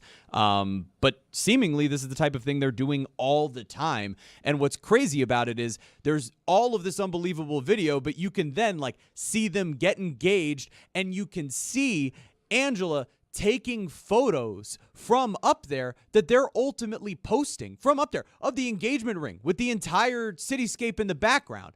And I believe what that said was, when the power of love beats the love of power, the world will know peace. That's the message they promoted as they got engaged. Look at that shot, Dan. I mean, this is impressive. These people are cool as hell. Does this not happen to you guys where it hurts your stomach? Like it makes my legs shake. I have a physical. Hurts my balls. I have a physical pain in my stomach watching this because of how flippant about life is. I don't know. Have you guys watched any of these videos where people sometimes swim under ice and go from one place where they have a hole to another place far away where there's a hole, and they'll drown if they don't get there? Like, these kinds of videos, they go viral because of the danger involved in them. And very often, influencers die doing this stuff in pursuit of that. And I'm not kidding you when I tell you the nausea is real in my stomach in ways that are very rare for me in anything that's video related or anything that's televised. Like, not even claustrophobic type of things, of people like drowning cave diving or what is that deep dive called that you go into the deepest of water and you deep diving. You hold your breath without tanks. It's got a name where you're doing free it without, diving, breathless diving, diving deep. Yeah, deep dives. stupidly. Yes, free diving, free diving. Deeply. Which of the videos is most likely to give you the nausea that I am talking about? Because another one that does it for me is, and you've heard me talk about this before, The proposal. The squirrel suits that people dive from cliffs on with the GoPro, and they need to know that it's going to work the first time that they do it. The very first time that people are doing that. You're ready. Let's do it. It seems to me like a real insanity. Was that base jumping? Is it? No, that's not base jumping. I don't think the squirrel suits are called. Is it called base jumping? That also looks terrifying. Isn't that in Point Break Part 2? When you run from a platform and you throw your own parachute into the air.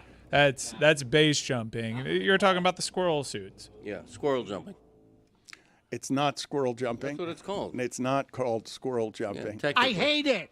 I don't know why it's called the squirrel suit. Do you guys have anything on the internet that does this to you in terms of just instant nausea?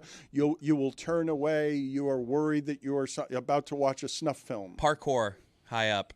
I don't hate it when they're like jumping from building to building way up. No, not for me. I hate cliff diving, because when you're diving off a cliff into the water, how can you know that there aren't rocks that you're diving into that are 4 feet under the water? Probably check before. Yeah, you don't think they give it a look-see? Survey it? Yeah, even if they check though, what if you make a mistake and you don't dive out quite as far as you wanted to? I think the whole idea of thrill seeking is kind of damnable, if I'm being honest with you. You were saying you can't see 4 feet under the water. I got caught in an algorithm here recently. You guys are going to find this funny because it's so random.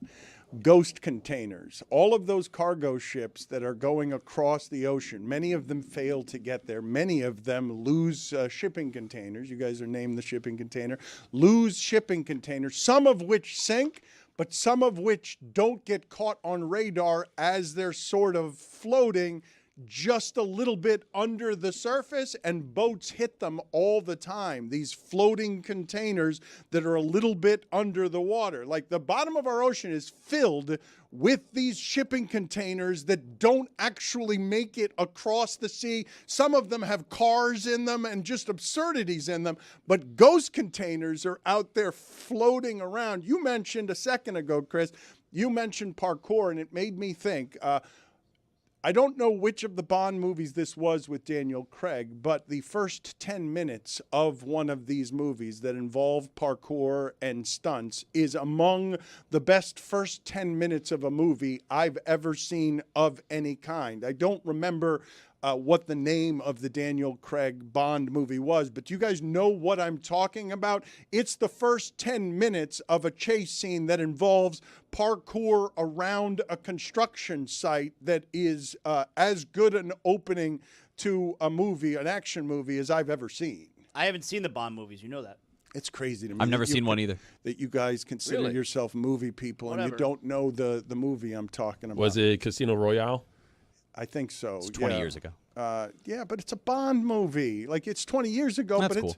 it's you seen Bottoms? Put it on the poll at Le Batard Show, please. Are you obligated, if you're a movie guy, to know something about the Bond movies? Because I'm guessing even Greg Cody, who famously knows nothing about the movies, do you think you can name 4 Bonds? It's possible.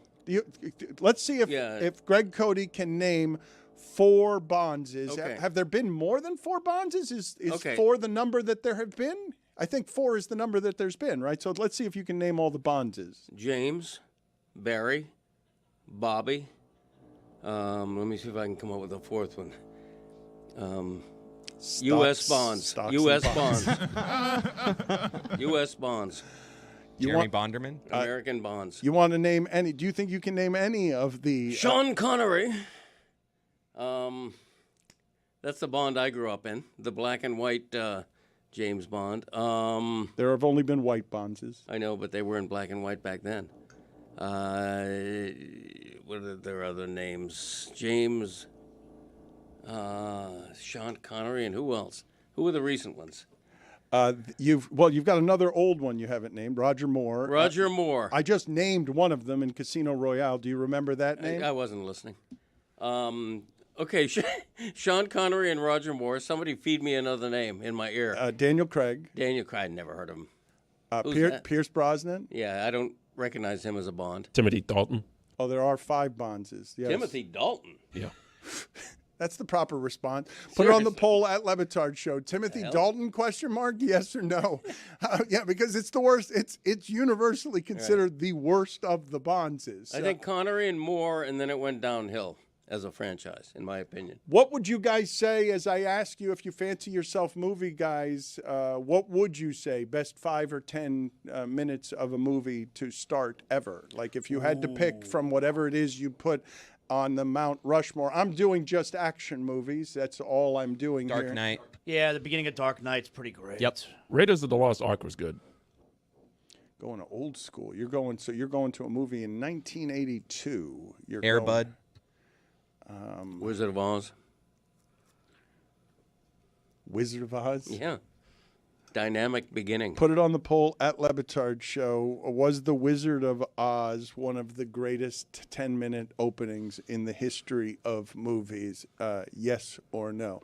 You guys continue to search the internet for me on any neutral, credible person who is making the argument on behalf of the Celtics did not do a dumb thing. I'm not even looking for someone that's saying it's a smart thing.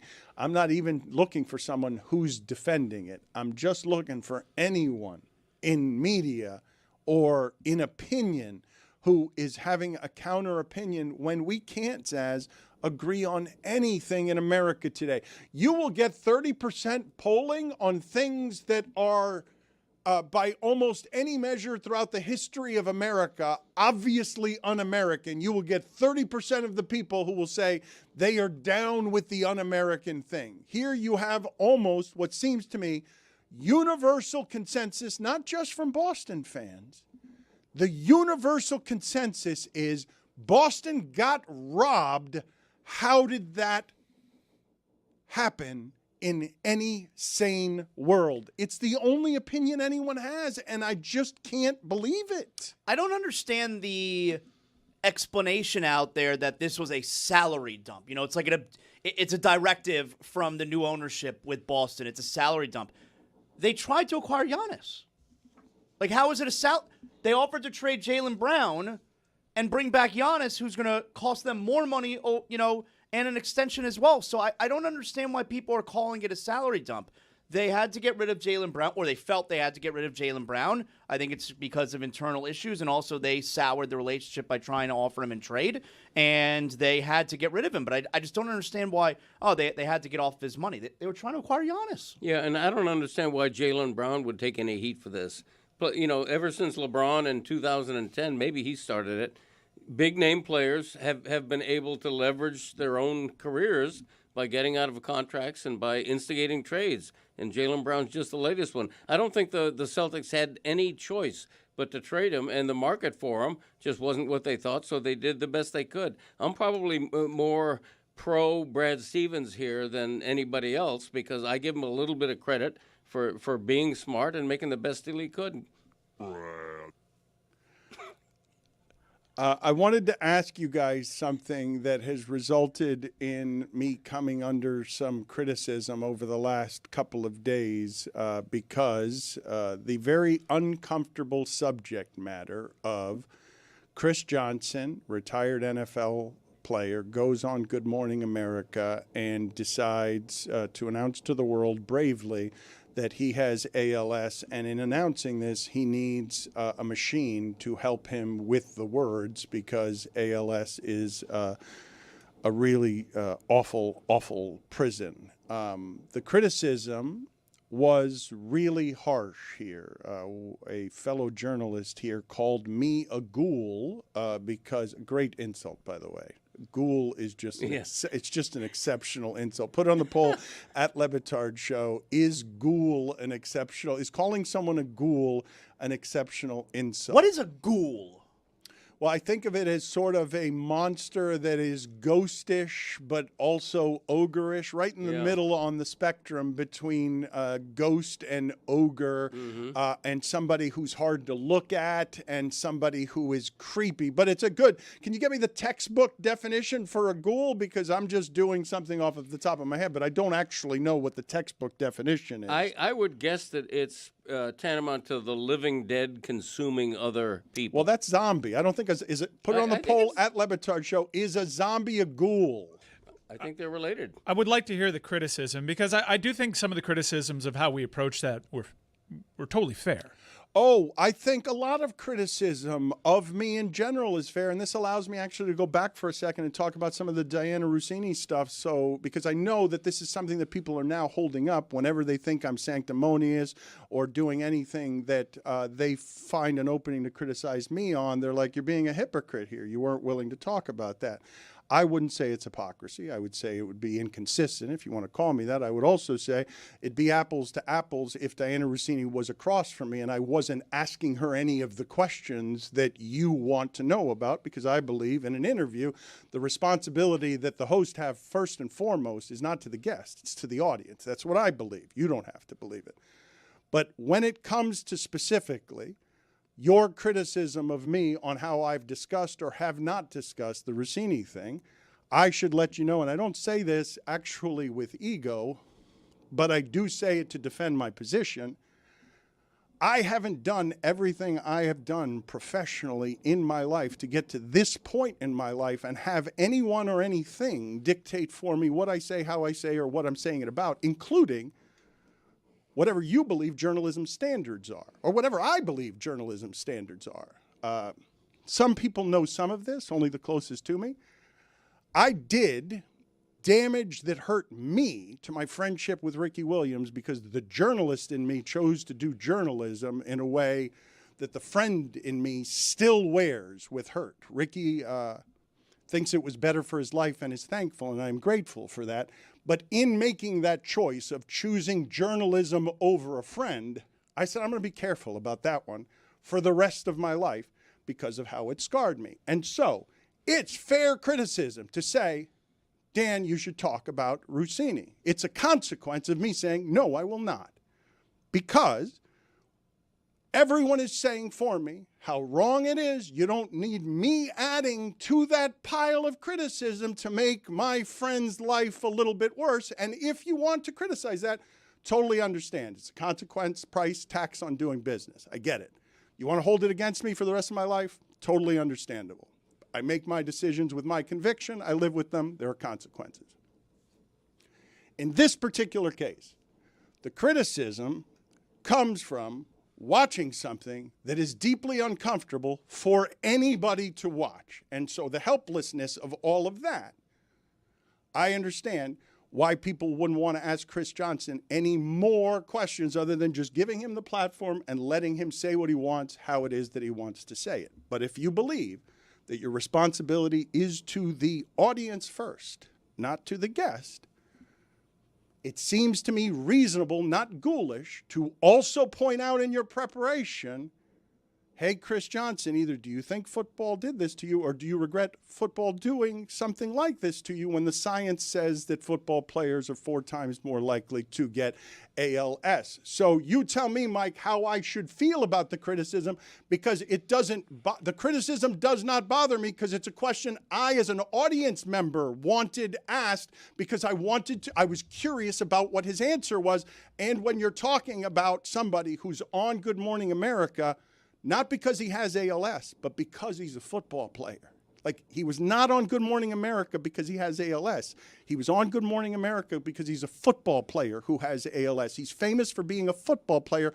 They don't interview random non-famous people about ALS. They're talking to a football player. It's a question I wanted to ask, but I understand if people thought it wasn't the time for it, the place for it, and if they think I'm a ghoul. I agree with all those things, too.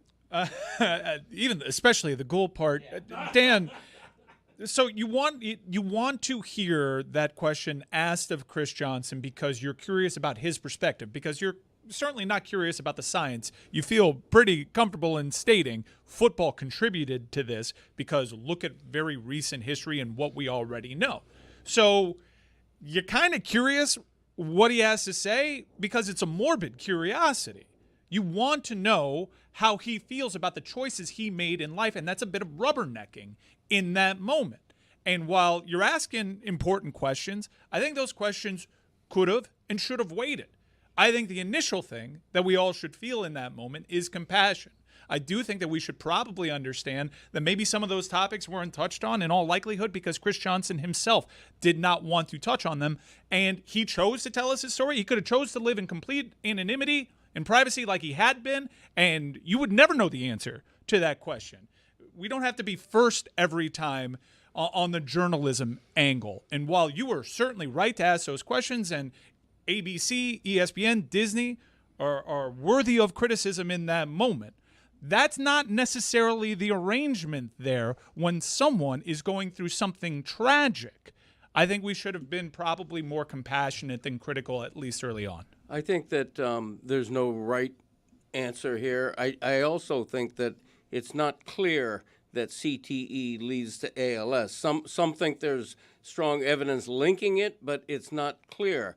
I probably would not have asked it, but on the other hand, I see why it would be asked, because Chris Johnson is, by appearing on national TV, he's sort of volunteering himself as a spokesman for ALS sufferers. But explain to me, though, the absolutism here on I have to choose between the two things as if they can't coexist. Why can't it be I'm not criticizing Chris Johnson here. Why can't it be both compassionate and wanting something else from the interview without it necessarily being taken as I'm ripping Michael Strahan, or I don't even want hard questions asked. I just want, I do have a question. But you're asking why can't it be that because you yourself didn't present it that way. Oh, no, I disagree. Here's why I disagree. Here's why I disagree. The people criticizing me are taking an aggregated TikTok video of how it is they consume their news now and are ignoring that this show has been talking about ALS more than any in the country for the last couple of weeks.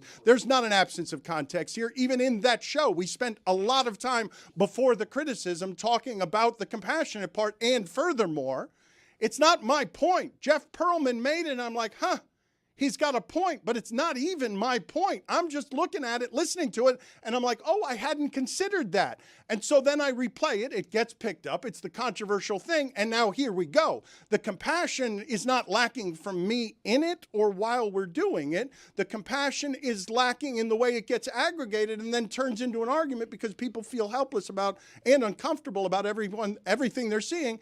And it's super easy to go after the journalists who are having, and also this point over here.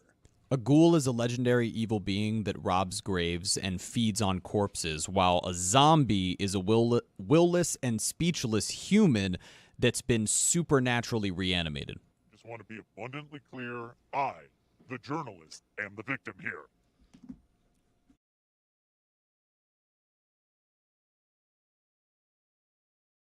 Coming up on Mystery Crate this week, we got a good one. It's 4th of July week, so we're talking about I'm the kind of guy that with everything 4th of July, we got a lot of them. We got the whole crew, Jess, Rose, Jeremy, Zaz, Tony's here. we play a great game with Rose where we just sing the start of a very popular song and she botches the lyrics every single time. Wise men say. Only gold will stay. Exactly. That exact thing. We do a bunch of those. It's freaking hilarious.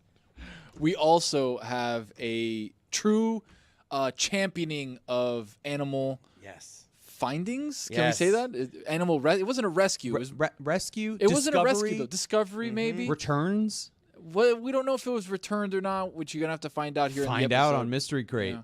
Check it out. Only foolish stay.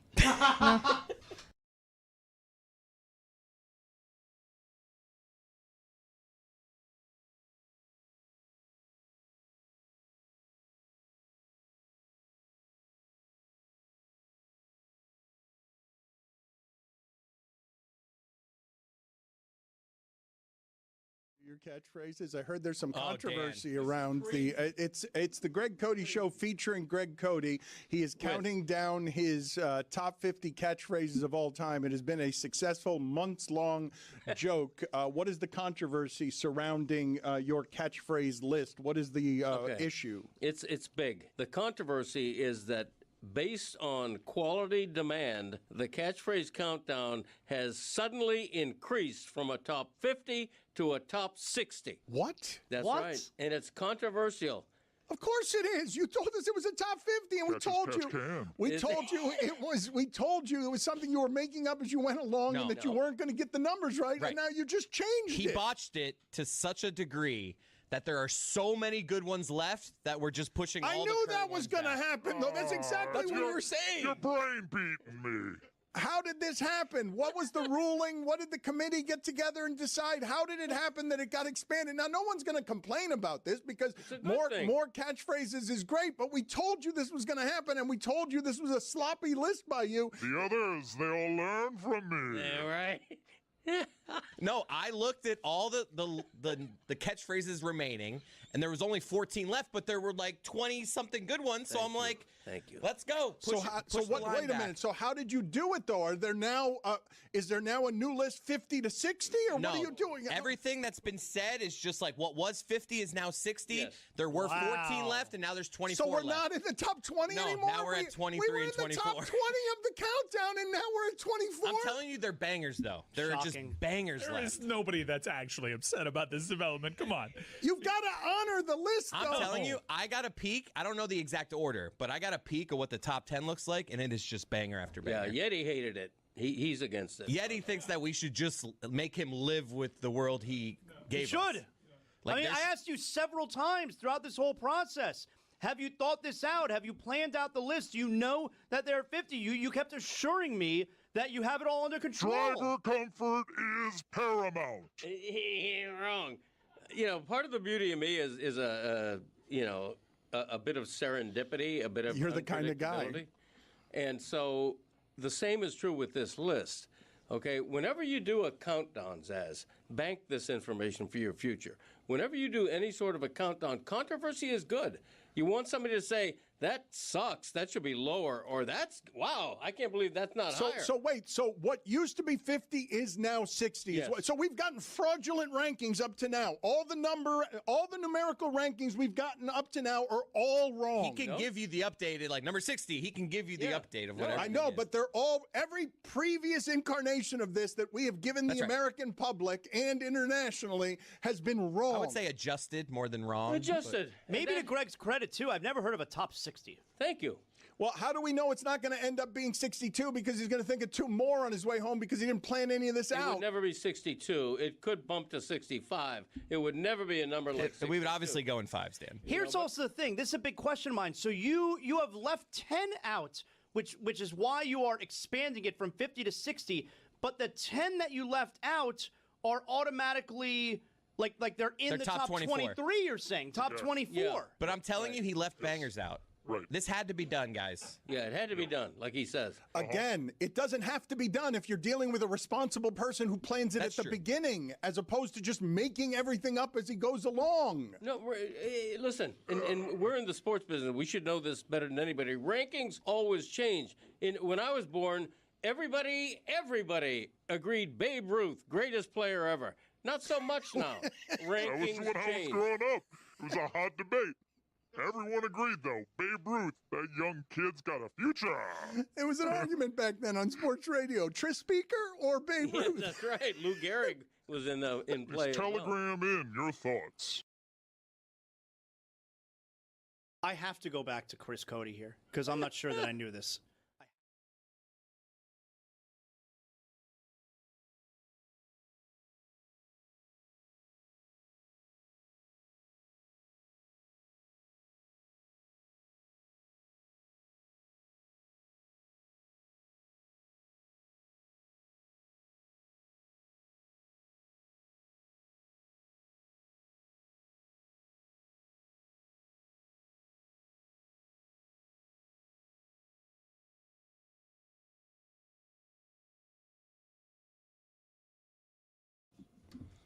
We are about to be joined by Linda Cohn, an absolute legend who is worth a toast. Yeah. I can't think of anybody we've ever had on worth a toast more than Linda Cohn. Wow. Linda Worth a Toast presented by Cuervo. Keep it fun. Keep it Cuervo. Linda. Look at that. Yeah, Linda. Yeah. Retired from ESPN on Tuesday, 34 years there. You might be surprised to know, longest tenured SportsCenter anchor. She has anchored more editions of SportsCenter than anyone in ESPN history. Linda, thank you for making the time for us. Congratulations. What have the last couple of weeks been like, and how much did you wrestle with this decision? Dan, most important, where's my glass? My goodness. I mean, come on. Yeah. Failure by us. First of all, yeah, listen, so great to be on with you, Dan, and all you guys. You guys do such a great job. Love the show. And Dan and I, we go way back, but it was a mutual decision. It's a mutual walk away. I'm grateful for everything that happened and has happened at ESPN. I think it goes both ways there. But now it's on to the next. I just retired from ESPN. I look back with very grateful and fond memories, and also the people that I work with. And, the people that I inspired, I'm just so grateful for the outpouring, the nice messages and text messages. Sometimes, as you know, Dan, we forget we're just doing something we love, right? And, we forget that we've been doing this for so long, and people have made us part of their sports landscape. When you think about it. And those are the kind of words that I'm like, oh, wow, yeah, I guess so. I gotta just reflect and enjoy.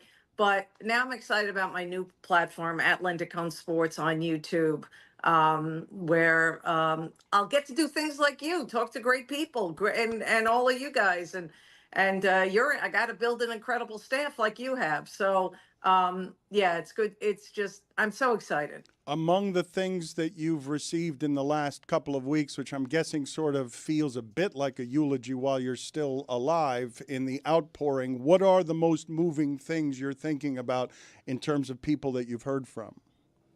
Yeah, it's funny, Dan, that you use those words because, please God, let me be on this earth for a few more decades at least.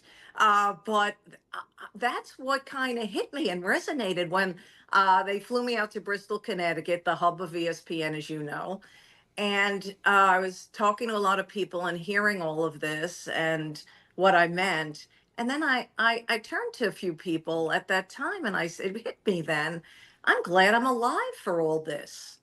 This kind of outpouring usually happens when someone passes away. And so I was really happy about that because we just don't know what kind of impact we make.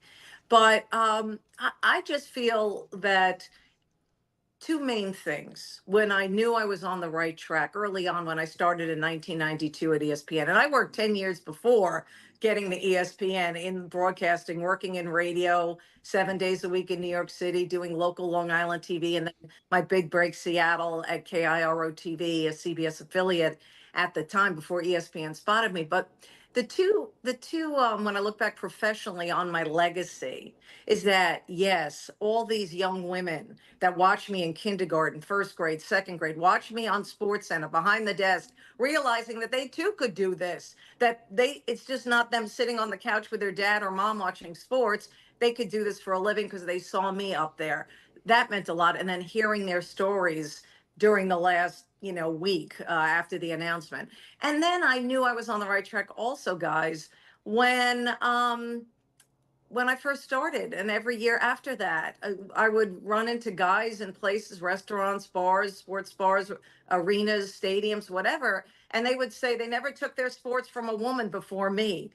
And they always prefaced it with "Don't take this the wrong way," and I'm like, how can I take that the wrong way? That's the greatest compliment ever, and that's when I knew, I'm in the right place.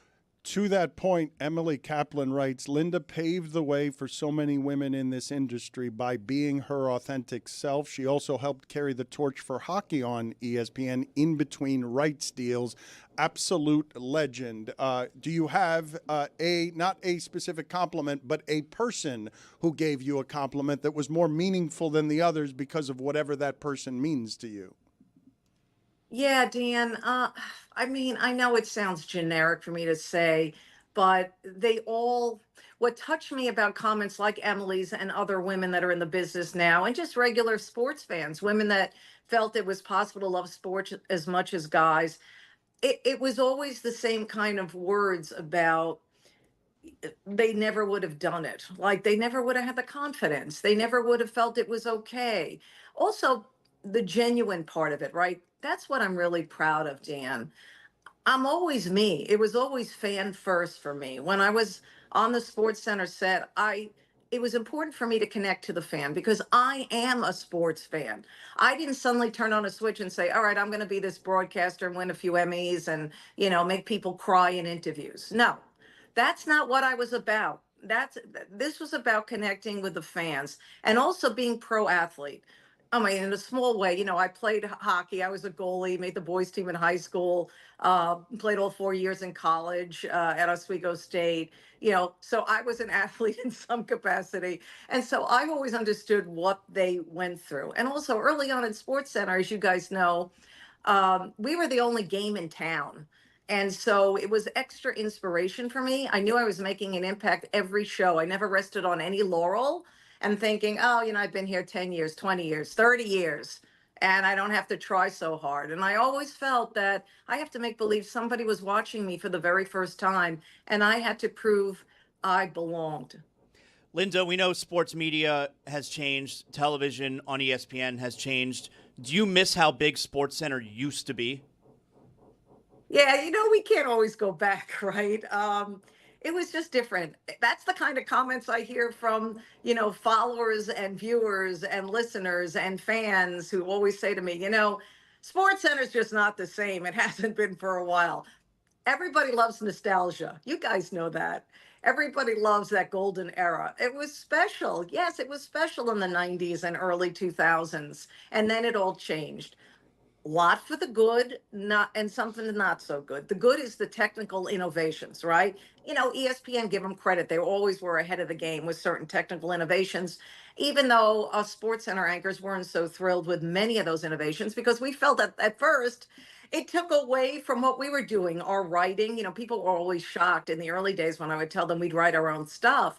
Everyone was convinced we had writers, but that helped bring out our personality. Another great thing that helped the popularity of SportsCenter, besides it being the only game in town and people connecting to that golden era, is the fact that those commercials, when ESPN decided to hire a big time advertising agency to make this is SportsCenter, right? To have our personalities come out and have athletes come in and donate their compensation to charity. And they all wanted to do it. And we felt like we were movie stars on these 10-hour movie sets all day and then do a show at night at the same day and not get paid extra. But that was a game changer, I felt, for ESPN and SportsCenter because that made us real and genuine and fun. We were allowed. It was like the handcuffs were off. At least it was for me. Because the first few years when I was there, I didn't want to upset the apple cart. I was a woman in a man's world. I didn't want to do, I mean, even what I wore was so conservative, I mean, I was like, although, early 90s, it wasn't like, look at me kind of thing. Oh, but you weren't that conservative. I can't imagine what executive ghoul approached you when you described Mike Piazza home runs, Mike Piazza master batter. Master batter, like you weren't that conservative. Well, you know me, Dan. This is it, though. They didn't let the real me out. And then one time I snuck it out and I got in trouble. Yeah, the pressure of having catchphrases, right? I mean, everyone had it. The late, great Stuart Scott was the master of it, of course. And I felt a little bit of pressure. And I'm like, all right, And my friend Susie, who lives in North Carolina, she had a softball team called the Master Batters. And then it just clicked on, came to me, and I thought, oh, this is so subtle. Apparently, not it wasn't subtle. No, not subtle. No, not subtle. But does that rank as the most trouble that you got into, or is there a story better than that one? Mike Piazza on home runs, master batter. No, I think that's it. Yeah, I think that's it. I think it's something I'm proud of. I wrote about it years ago in my book Conehead, where I had a funny look at my life and my professional and personal career up to that point. But yeah, that was it, Dan. I'm sorry to disappoint. There was nothing controversial to my knowledge. I did get suspended though once by John Skipper. I think it was like a day or something. I mean, it was basically, it's like athletes when they get suspended and they still get paid. That was what this was. I think I ripped the company. Not ripped them, but I just made my opinion about something. I don't even remember what it was, but it was back when politics weren't a big deal, Dan. Now, Miss Linda Cohn, I do believe. It was like, yeah. It was just something. I don't know what it was now. And also another time I got reprimanded, but not suspended. I remember back in the day, Sidney Crosby, when he suffered all those concussions, and he did a press conference and ESPN took it live, but they only took it for like a couple of minutes. And I went on Twitter, Dan, and the guys, I said, I can't believe you're not staying with us for the entire thing. We're talking about Sidney Crosby. The guy just suffered multiple concussions. His career might be in jeopardy. I literally put it all out there. And then one of the bosses at the time texted me and said, Linda, will you please take that down? You're ripping the company. Linda, you've done more editions of SportsCenter than anyone, more than 5,000. What are your memories of the very first one in terms of butterflies or nerves or what have you?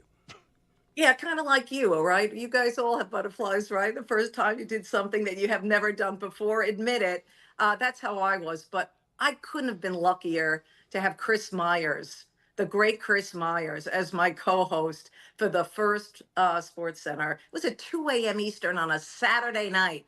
You heard me, 2 a.m. Eastern. Yeah, I spent my life for the first couple of years that kind of schedule, but I loved it because it was highlight driven. But yeah, I was a little nervous, but Chris made me feel right at home. And again, I just didn't want to screw anything up. I just didn't want to mispronounce a name, even though I've had great upbringing and my work in Seattle really prepared me. I would never screw up hockey names, of course, but my work in Seattle, there were a lot of like Native American names of towns, and I was ripped when I screwed up those names. So I vowed to myself, I will always get it right when it comes to pronunciation. So that was what was on my mind. And then for the first few minutes, then I was golden. Then I was like, let's go. Can you top me when I go all in with the best hockey name being Ruotsalainen? Do you have something? Do you have something better for me than Ruotsalainen? Oh man, Ruotsalainen. There's just so many. They used to be, you're right, back in the day also they were so much better, but I think, wow, I don't know if I can top you for that. Man. You don't have to. That's okay. I win. I like my hand. You win. Hey, Dan, but can you spell it? Oh, God, no. Do you want to hear from the fake John Skipper again? He was interrupted before, and he fell on the floor. Give it another try, fake John Skipper. Thank you, Dan Le Batard. I do believe Miss Linda will have to sit out a day of work. We will pay her, of course, but she can come back in a 24 hours time. That was Foghorn Leghorn at the end. Dan, do you approve that? Wait. I gotta get Dan's okay. You like that impression? Because No. I thought I it do was, declare that it is a decent impression. I hate it. it is Foghorn Leghorn all the way. Take that up with him. He's the one that decided to start sounding like Foghorn Leghorn. Linda, We're all congratulations. dating ourselves Yes, with Foghorn that is Leghorn correct. references. That is by the way, correct. I'll give you 3 stars. I'll give you 3 stars. Very charitable. Very charitable. Linda, a delight. Congratulations. Thank you for being on with us. And congratulations on a truly amazing career. 3.5 decades. That is nuts. Thank you, Linda. Yeah, thanks so much. Follow me at Linda Cohn Sports on YouTube. More to come. Dan, you're the best. You guys are awesome. Continued success. You're a legend, you. Linda. Thank you. Yes, that's right. At Linda Cohn Sports on YouTube.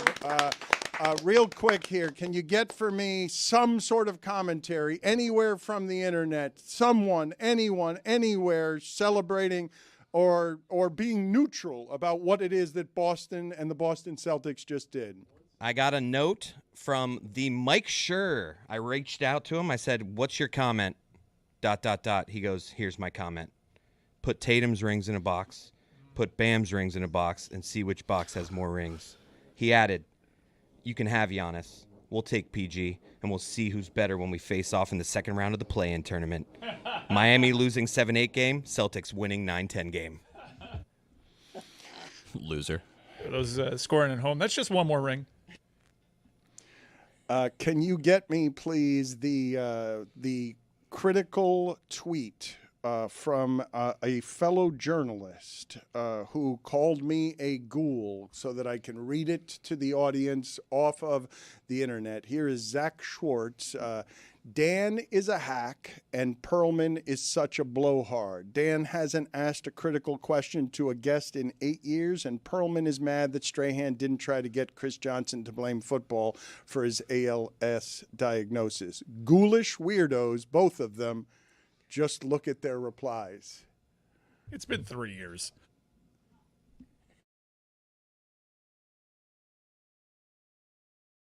Coming up on Mystery Crate this week, we got a good one. It's 4th of July week, so we're talking about I'm the kind of guy that with everything 4th of July, we got a lot of them. We got the whole crew, Jess, Rose, Jeremy, Zaz, Tony's here. We play a great game with Rose where we just sing the start of a very popular song and she botches the lyrics every single time. Wise men say... Only gold will stay. Exactly. That exact thing. We do a bunch of those. It's freaking hilarious. We also have a true championing of animal findings. Can we say that? It wasn't a rescue. It was rescue. It wasn't a rescue though. Discovery maybe. Returns. Well, we don't know if it was returned or not, which you're gonna have to find out here. Find in the out episode. on Mystery Crate. Yeah. Check it out. Only foolish they.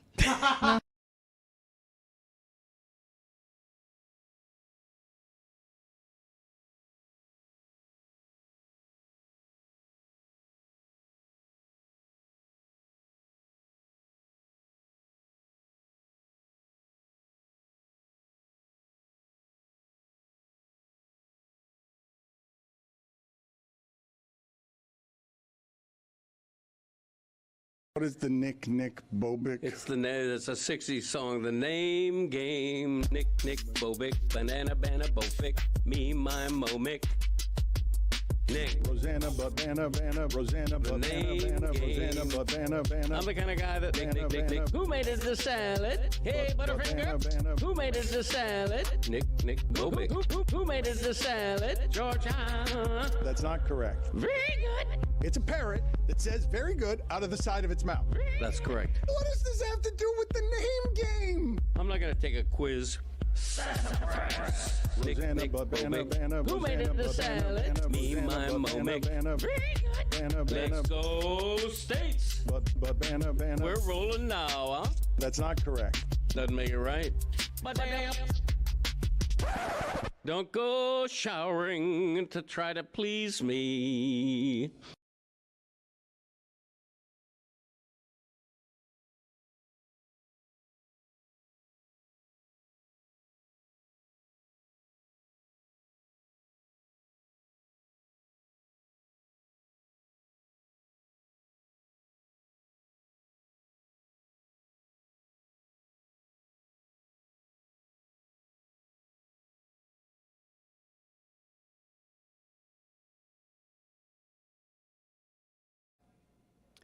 Chris Cody, how'd you feel about your performance there with the great Linda Cohn? I do believe bounced back from that awkward interaction when I tried to do it the first time. Yeah, that was okay. I always like talking to Linda Cohn. She's fantastic. Good for her, huh? 35 years. So I do want to let you guys know that right now, if you want to continue bathing in Celtic tears, right now on Netflix, don't want you to go right now. You're watching / listening to us, and then you'll go over. Bill Simmons is doing his reaction. He's doing his reaction podcast to the Jaylen Brown trade, and apparently I'm being told that the reason he didn't do it last night was because he got a colonoscopy yesterday. When he got the news, he thought he died. Wow. And what was worse for him? Having somebody put something up his or this trade? I'm just curious. You ever have a colonoscopy? I've had a few. A few? Yeah, I've had like 3. Yeah. I've had a colonoscopy once. Thank God for anesthesia. Yep. Oh my gosh. Wet and wild. Not fun. So, if I could tell you though, last night was awesome. Between the U.S. game and the Jaylen Brown news. Last night was one of those sports nights that was legitimate fun. Historically, and if you sample the worldwide leader, a lot of media personalities go on vacation around this time of year because it's supposed to be the slow time of sport. And Serena Williams attempted a comeback at Wimbledon, and it can't crack the news cycle. We haven't even discussed today England versus DR Congo.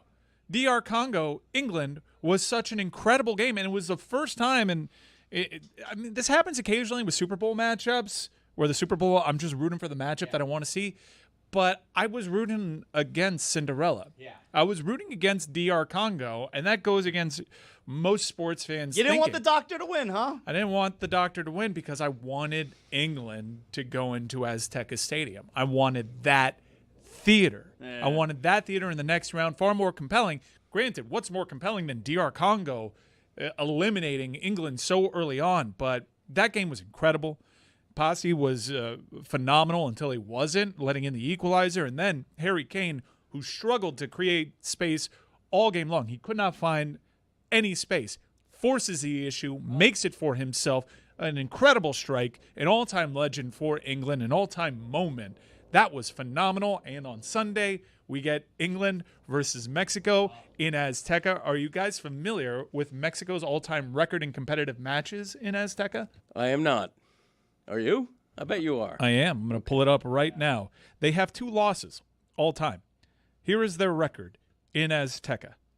Mexico's competitive record, 70 wins, 17 draws, 2 losses all time in Azteca Stadium. That is what England is going up against. Wow. I do want to mention we don't have a live show tomorrow because it is 4th of July holiday for this weekend. So we're going to be back on Monday, which is the 6th, which is the day that everything becomes official in the NBA calendar year.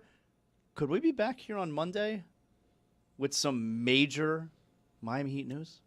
We could. I think so. Could be major. Look, LeBron in all likelihood is selecting his next destination. Like you're telling me he doesn't know right now what he's this doing? weekend. Come on.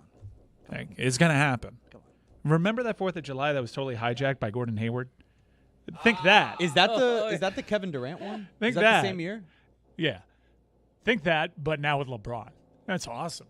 It's 10 years later, because that was 2016. Here we are, once again, on LeBron watch. The fact that we're sitting here 16 years later doing the same thing and feel the same way, which is right now the same way it was like, oh, Dwayne Wade and Chris Bosh, like, that can definitely compete for the Eastern Conference and hopefully compete for a championship. Right.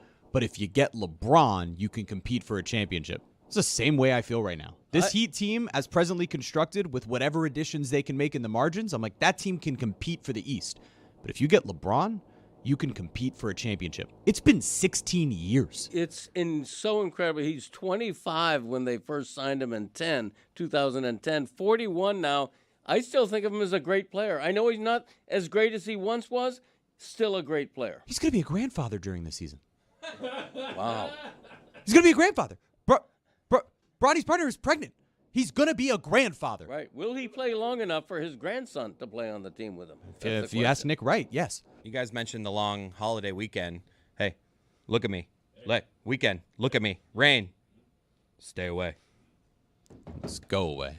Wouldn't it have been rain, go away. Hey, stay away. I've been so unfortunate with these 4th of July tickets that I purchased in Philadelphia. I thought I was buying Germany, France. It's by the Y, France. That's a bummer. Yeah. All right, so now I'm not going to capitulate. I'm going to go. I'm going on that trip with my daughter. Here's the weather forecast.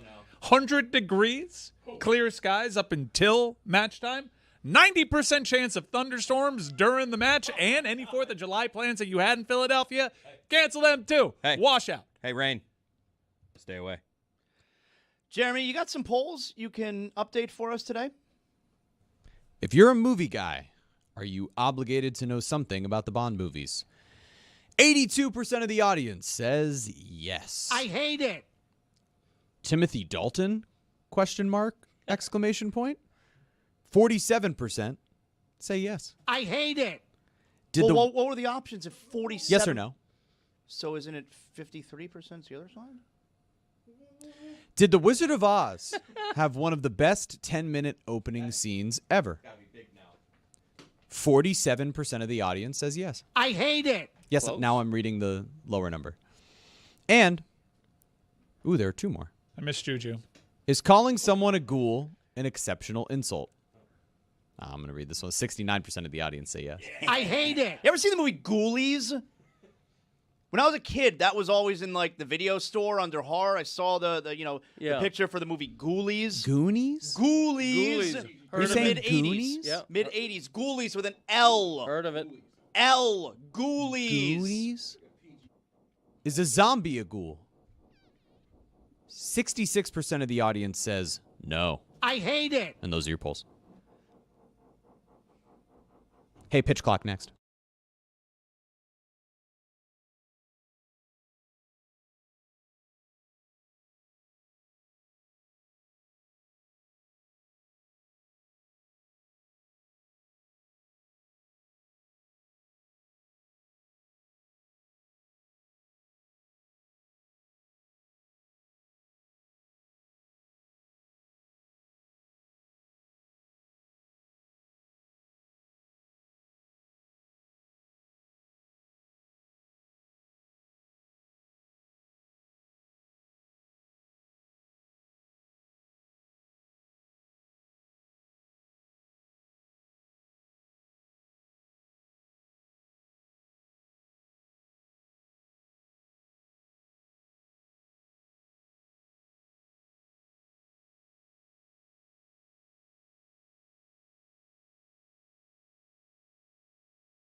So ever since we let the audience know what our records were, I'm 2-0. How does that make you feel?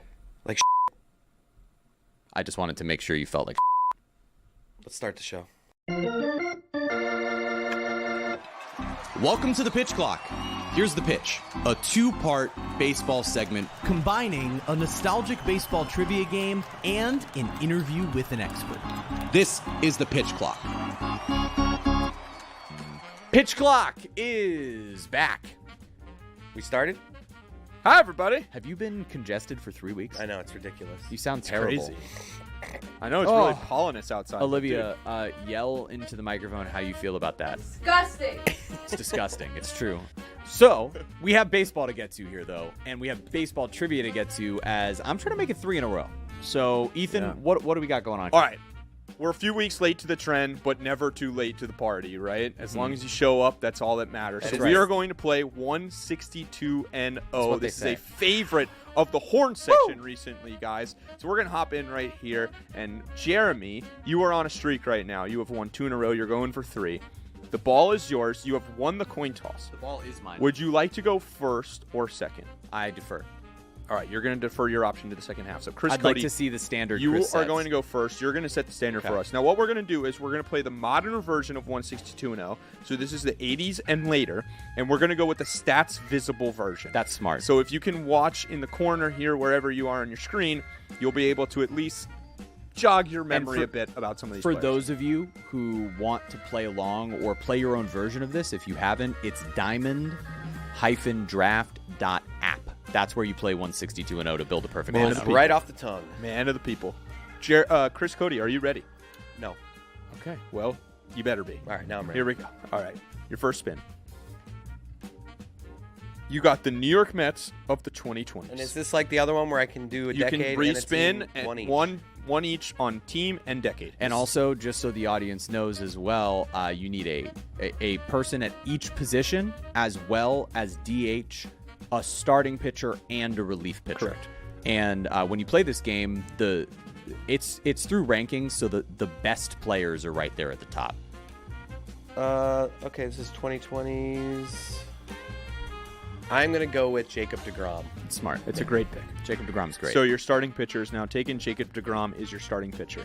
All right, next up, the St. Louis Cardinals of the 2020s as well. Give me a little Scrolski. All right. You got Goldschmidt, Arenado, Contreras. All right, give me Goldie. All right, Goldschmidt, future feel Hall of good about Famer. my team so Would you far. like to assign him to first base or DH? First. This is a smart play. I don't know if that was smart, but here we are. All right, next up, the Atlanta Braves of the 2000s. Ah, this is the good stuff right here. You got Chipper, Gary Sheffield. I'll go Chip. Let's Chipper. go Larry. I'll go All right. Larry. Third base, left field, or DH? Left field. Left field. My favorite part of this game is that because it includes like everyone, it's like there are relievers who pitched 3 games Yes. that will be at the top. Yeah. Yeah. And If their numbers were good. I think that's Spin it. it's a flaw in the game, but I think it's kind of fun. Our 2026 MLB expert is one of my favorites, Jordan Schusterman of the Baseball Barbacast. Joins us yet again. He's back, and I'm happy to have him here. And we've got a variety of things to get to. I want to start with you in New York, Jordan, because New York baseball is in one of the strangest places I've seen it in quite a while, because not only are the Metsing everywhere, reaching 50 losses in a season quicker than any time in the last 3 decades, but the Yankees have had a pretty dreadful June. As of the time of this recording, they had 3 or fewer hits in 4 consecutive games for the first time in franchise history, and they've now moved to 1-18 in their last 19 at Fenway Park in June, which is just a strange stat, but it's a fun one that I had to bring to you. But the question I have for you right now, Jordan, is actually, despite the fact that it might seem like an obvious question, who has it worse right now between the Yankees and the Mets? Yeah, this is an obvious question. It is an interesting one. And I do not blame you for the framing, because I too, both on our podcast and just over the years since I've been doing this, it is always fun to compare these two teams, these two fan bases, these two experiences. And that's true almost no matter what time of year we're talking, right? This can be a fun conversation in December, depending on what those teams are doing in the offseason and how they're choosing to add, right? You think about the comparing the leadership and all the turnover in the front office and the coaching staff compared to the Yankees, which has been the same. Boone, Cashman, no matter what. And Yankees fans being tired of it, and yet they keep winning. However, we are talking about a team that not only is still in the Yankees, 12 games over 500 with by far the best run differential in the American League. Right. You're also talking about a team that has never even sniffed, below 500 in years and years and years, let alone 15 games under before you even get to July. And so because of that, and you consider just how much chaotic roster movement the Mets have opted into over the last year and how poorly it has gone, the Mets are in a terrible place. But how about one of the weirdest teams in baseball, the Chicago Cubs? Because they were 14 over, like pretty early into the season. Then they lost 14 of 16 near the end of May. Now they're 8-2 in their last 10 at the time of this recording. They're a team that's had 10 walk-offs this season, which leads Major League Baseball. And they just picked up David Peterson because, and this is a stat that Ethan, our producer, provided for me. The Cubs presently have 7 pitchers on both the 15-day IL and the 60-day IL. That's what's happened to their pitching. And yet, here they stand just like 4 back of the Brewers, who have been one of the best teams in baseball. How have they done this? Yeah, I don't know, man. I saw the Cubs at their low point at the end of May. I saw them in Pittsburgh up close right at the end of that 11 or 10 game losing streak or whatever it was, after they had won 10 in a row twice early in the season. And Jed Hoyer spoke about the pitching depth and how it's like, oh my God, it's so bad. I can't believe how injured we are. All right, it's fine. We'll get Boyd back and Cabrera back, and we'll be fine. And our pitching depth's really pushed to its limits. The fact that it has somehow gotten so much worse, like catastrophically worse, and yet they are winning and winning and winning again because the offense has heated back up. This bullpen was kind of anonymous all along, and is currently missing Palencia, right? Yeah, I mean, Palencia was the one guy coming into the season that you were like, all right, well, that guy's awesome. I don't know how they'll figure out the rest of it, but at least they have Daniel Palencia. That said, this is going to be tough to keep up. I'm doing my power rankings right now. I'm writing about trade deadline stuff, and, I just don't know how much longer the Cubs can wait. They jumped on David Peterson. I have to imagine they're still making calls to see what other arms they could acquire. But obviously right now, most of the league is still trying to decide whether they're buying and selling. So that's probably a tough conversation to have. You got the Twins of the 80s. Okay. So you got Kirby Puckett in here. All right, Kirby Puckett. Easy. Okay.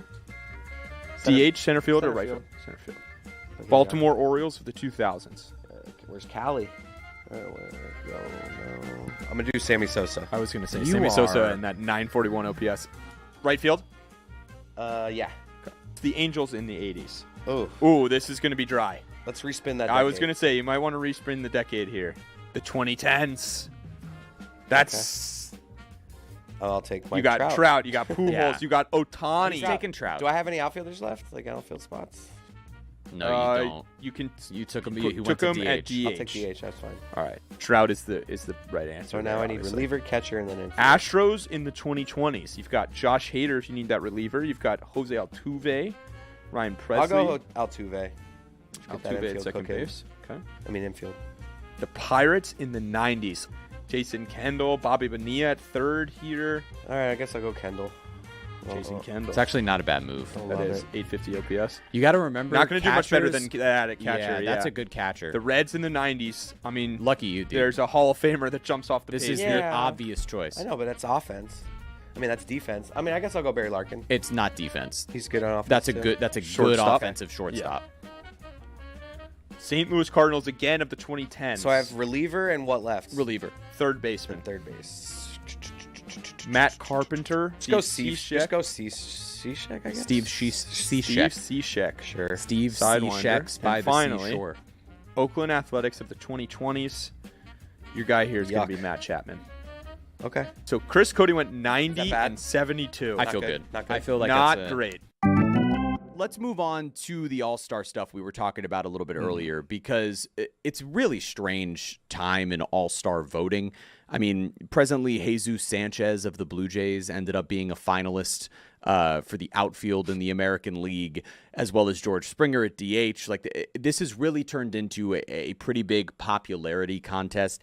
Does the All-Star voting need any sort of overhaul in your view? And if so, how? I don't know. Frankly, like, I don't care that much, because however you would change it, if they had it be all the, like, we're going to be yelling about snubs here at the end of the week anyway. Right. But if you had the league completely decide it, there would be other problems with that. And I think the league would much rather have it be like, all right, go vote. You know what I don't want to hear about? Yankees fans complaining that more Blue Jays are getting votes. Go vote for Ben Rice. Right. Like, if you're the Yankees, it's one thing for the small markets to not be able to compete for these starting spots. That's fine, but I don't know. I mean, I think this is, personally, I don't care about this that much. I think that the All-Star rosters are already goofy, and also, by the way, as we know, there will be so many injury replacements and guys pulling out. So you're still going to get a lot of these guys in the game, and I am a big proponent of making sure there's at least one player from every team. So, it's a fun thing to yell about. There are some goofy results. This is hardly new, though. We've seen versions of this before. This is a strange year for it because of the state of the American League. But I don't know. I think, and especially in the case of like Yankees fans being upset that their guys, it's like, all right, do something about it. Well, don't like it, vote better. more anti-Yankee propaganda here. No, I get it. I'm the one suggestion I've seen that I can appreciate is essentially allowing the players themselves to sort of narrow it down to about 5 guys, and then have the fans vote from there. So the players do because the players are involved in the votes after the fact, right? And the players and the coaches. But that's interesting. Do that first, and then leave it up to the fans, and then leave it up to the fans from there, which I think is productive, right? Yeah. I don't hate that. It might highlight some guys. It might, like, a perfect example. I mean, not to keep doing the Otto Lopez thing, but if you had a selection of 5 shortstops and you weren't having to just like scroll and go find whoever amongst everyone, there might be more people who look at all of the stats and go, wait a second, this guy is unbelievable. And he's not the only one. Like, there's a million different positions that we could talk about from there. All right, let's talk Star of the Week. We always get to our golden era Star of the Week here on the Pitch Clock. A couple of guys for you to choose from to highlight. We've got Junior Caminero, and I saw a stat from him from OptaStats. There are 2 4-game spans in the live ball era by a player 22 or younger with 6 homers and as many walks as strikeouts.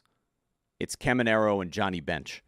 And then there's a catcher, Hunter Goodman, who has been spectacular for a Colorado team not a lot of people obviously pay attention to. 26 homers, that's second best in baseball at the time of this recording. 18 of those on the road, so he is not a Coors Field merchant.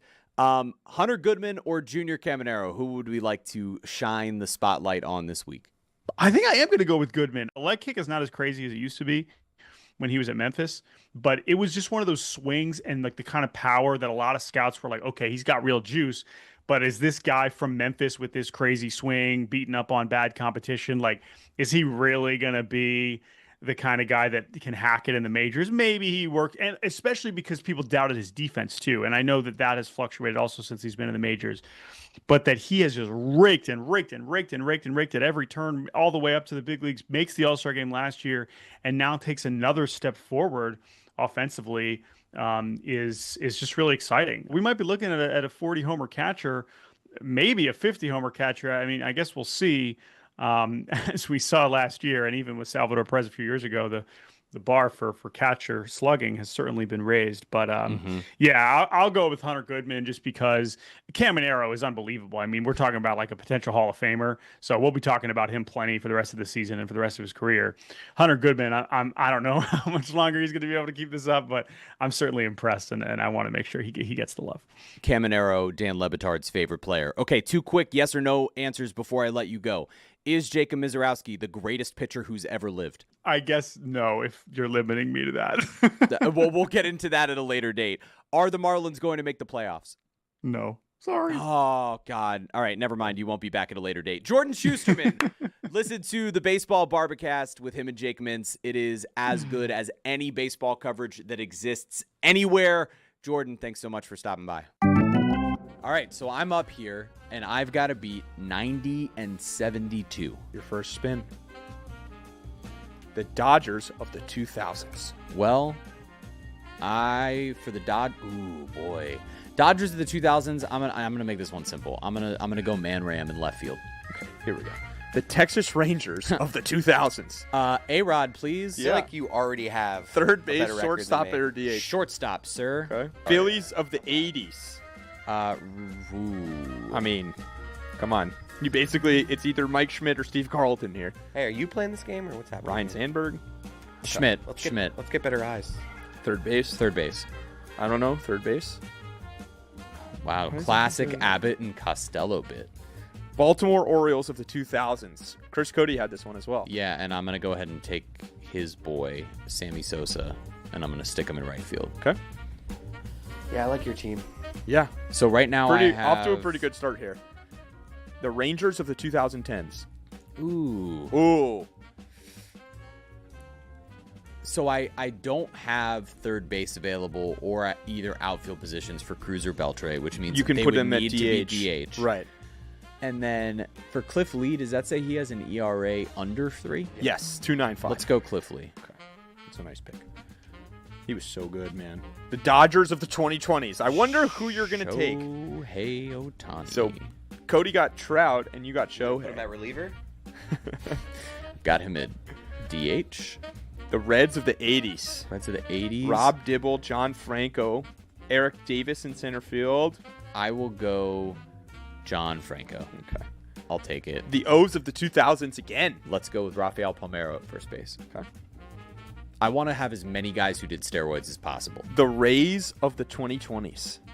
Ooh. Jonathan Aranda, Brandon Lau, Harold This is Ramirez. for catcher, second base, or center field? Yes. I think I'm going to spin my team again. That's probably You can a respin wise the choice. decade. You got the Washington Nationals. Ew. Of the 2020s. For our purposes, you cannot. Oof, this is gross. This is awful. Oh, What a bad call. Oh, that's terrible. Awful call. Just for those listening The at home. the top of this is Harold Ramirez, Yes, Luis with a Garcia. 729 OPS, Harold Ramirez. Oh my God. Just for the fun of a name that we might like to say, Howie Kendrick. That is a name I like to say. I'm going to make him the Yeah. second baseman. He hit a But very that- important home run in that World Series. But I'm going to be honest with you, clear. Howie Kendrick might have just cost me this game. All right, catcher and center field are left. Let's give it a spin. The Texas Rangers of the 1990s. All right, we're going to go Pudge. And finally, for a center fielder, the New York Mets of the 2010s. Can you give me the OPS on Cespedes and Beltran? Cespedes, 826. Beltran, 805. And the home runs, respectively? 163 to 162. Let's go Cespedes. Wow. 104 to Jeremy 58. smoked him. 104 and 58. Oh, my God. Oh. No! He did the fake handshake and then wiped it through his hair.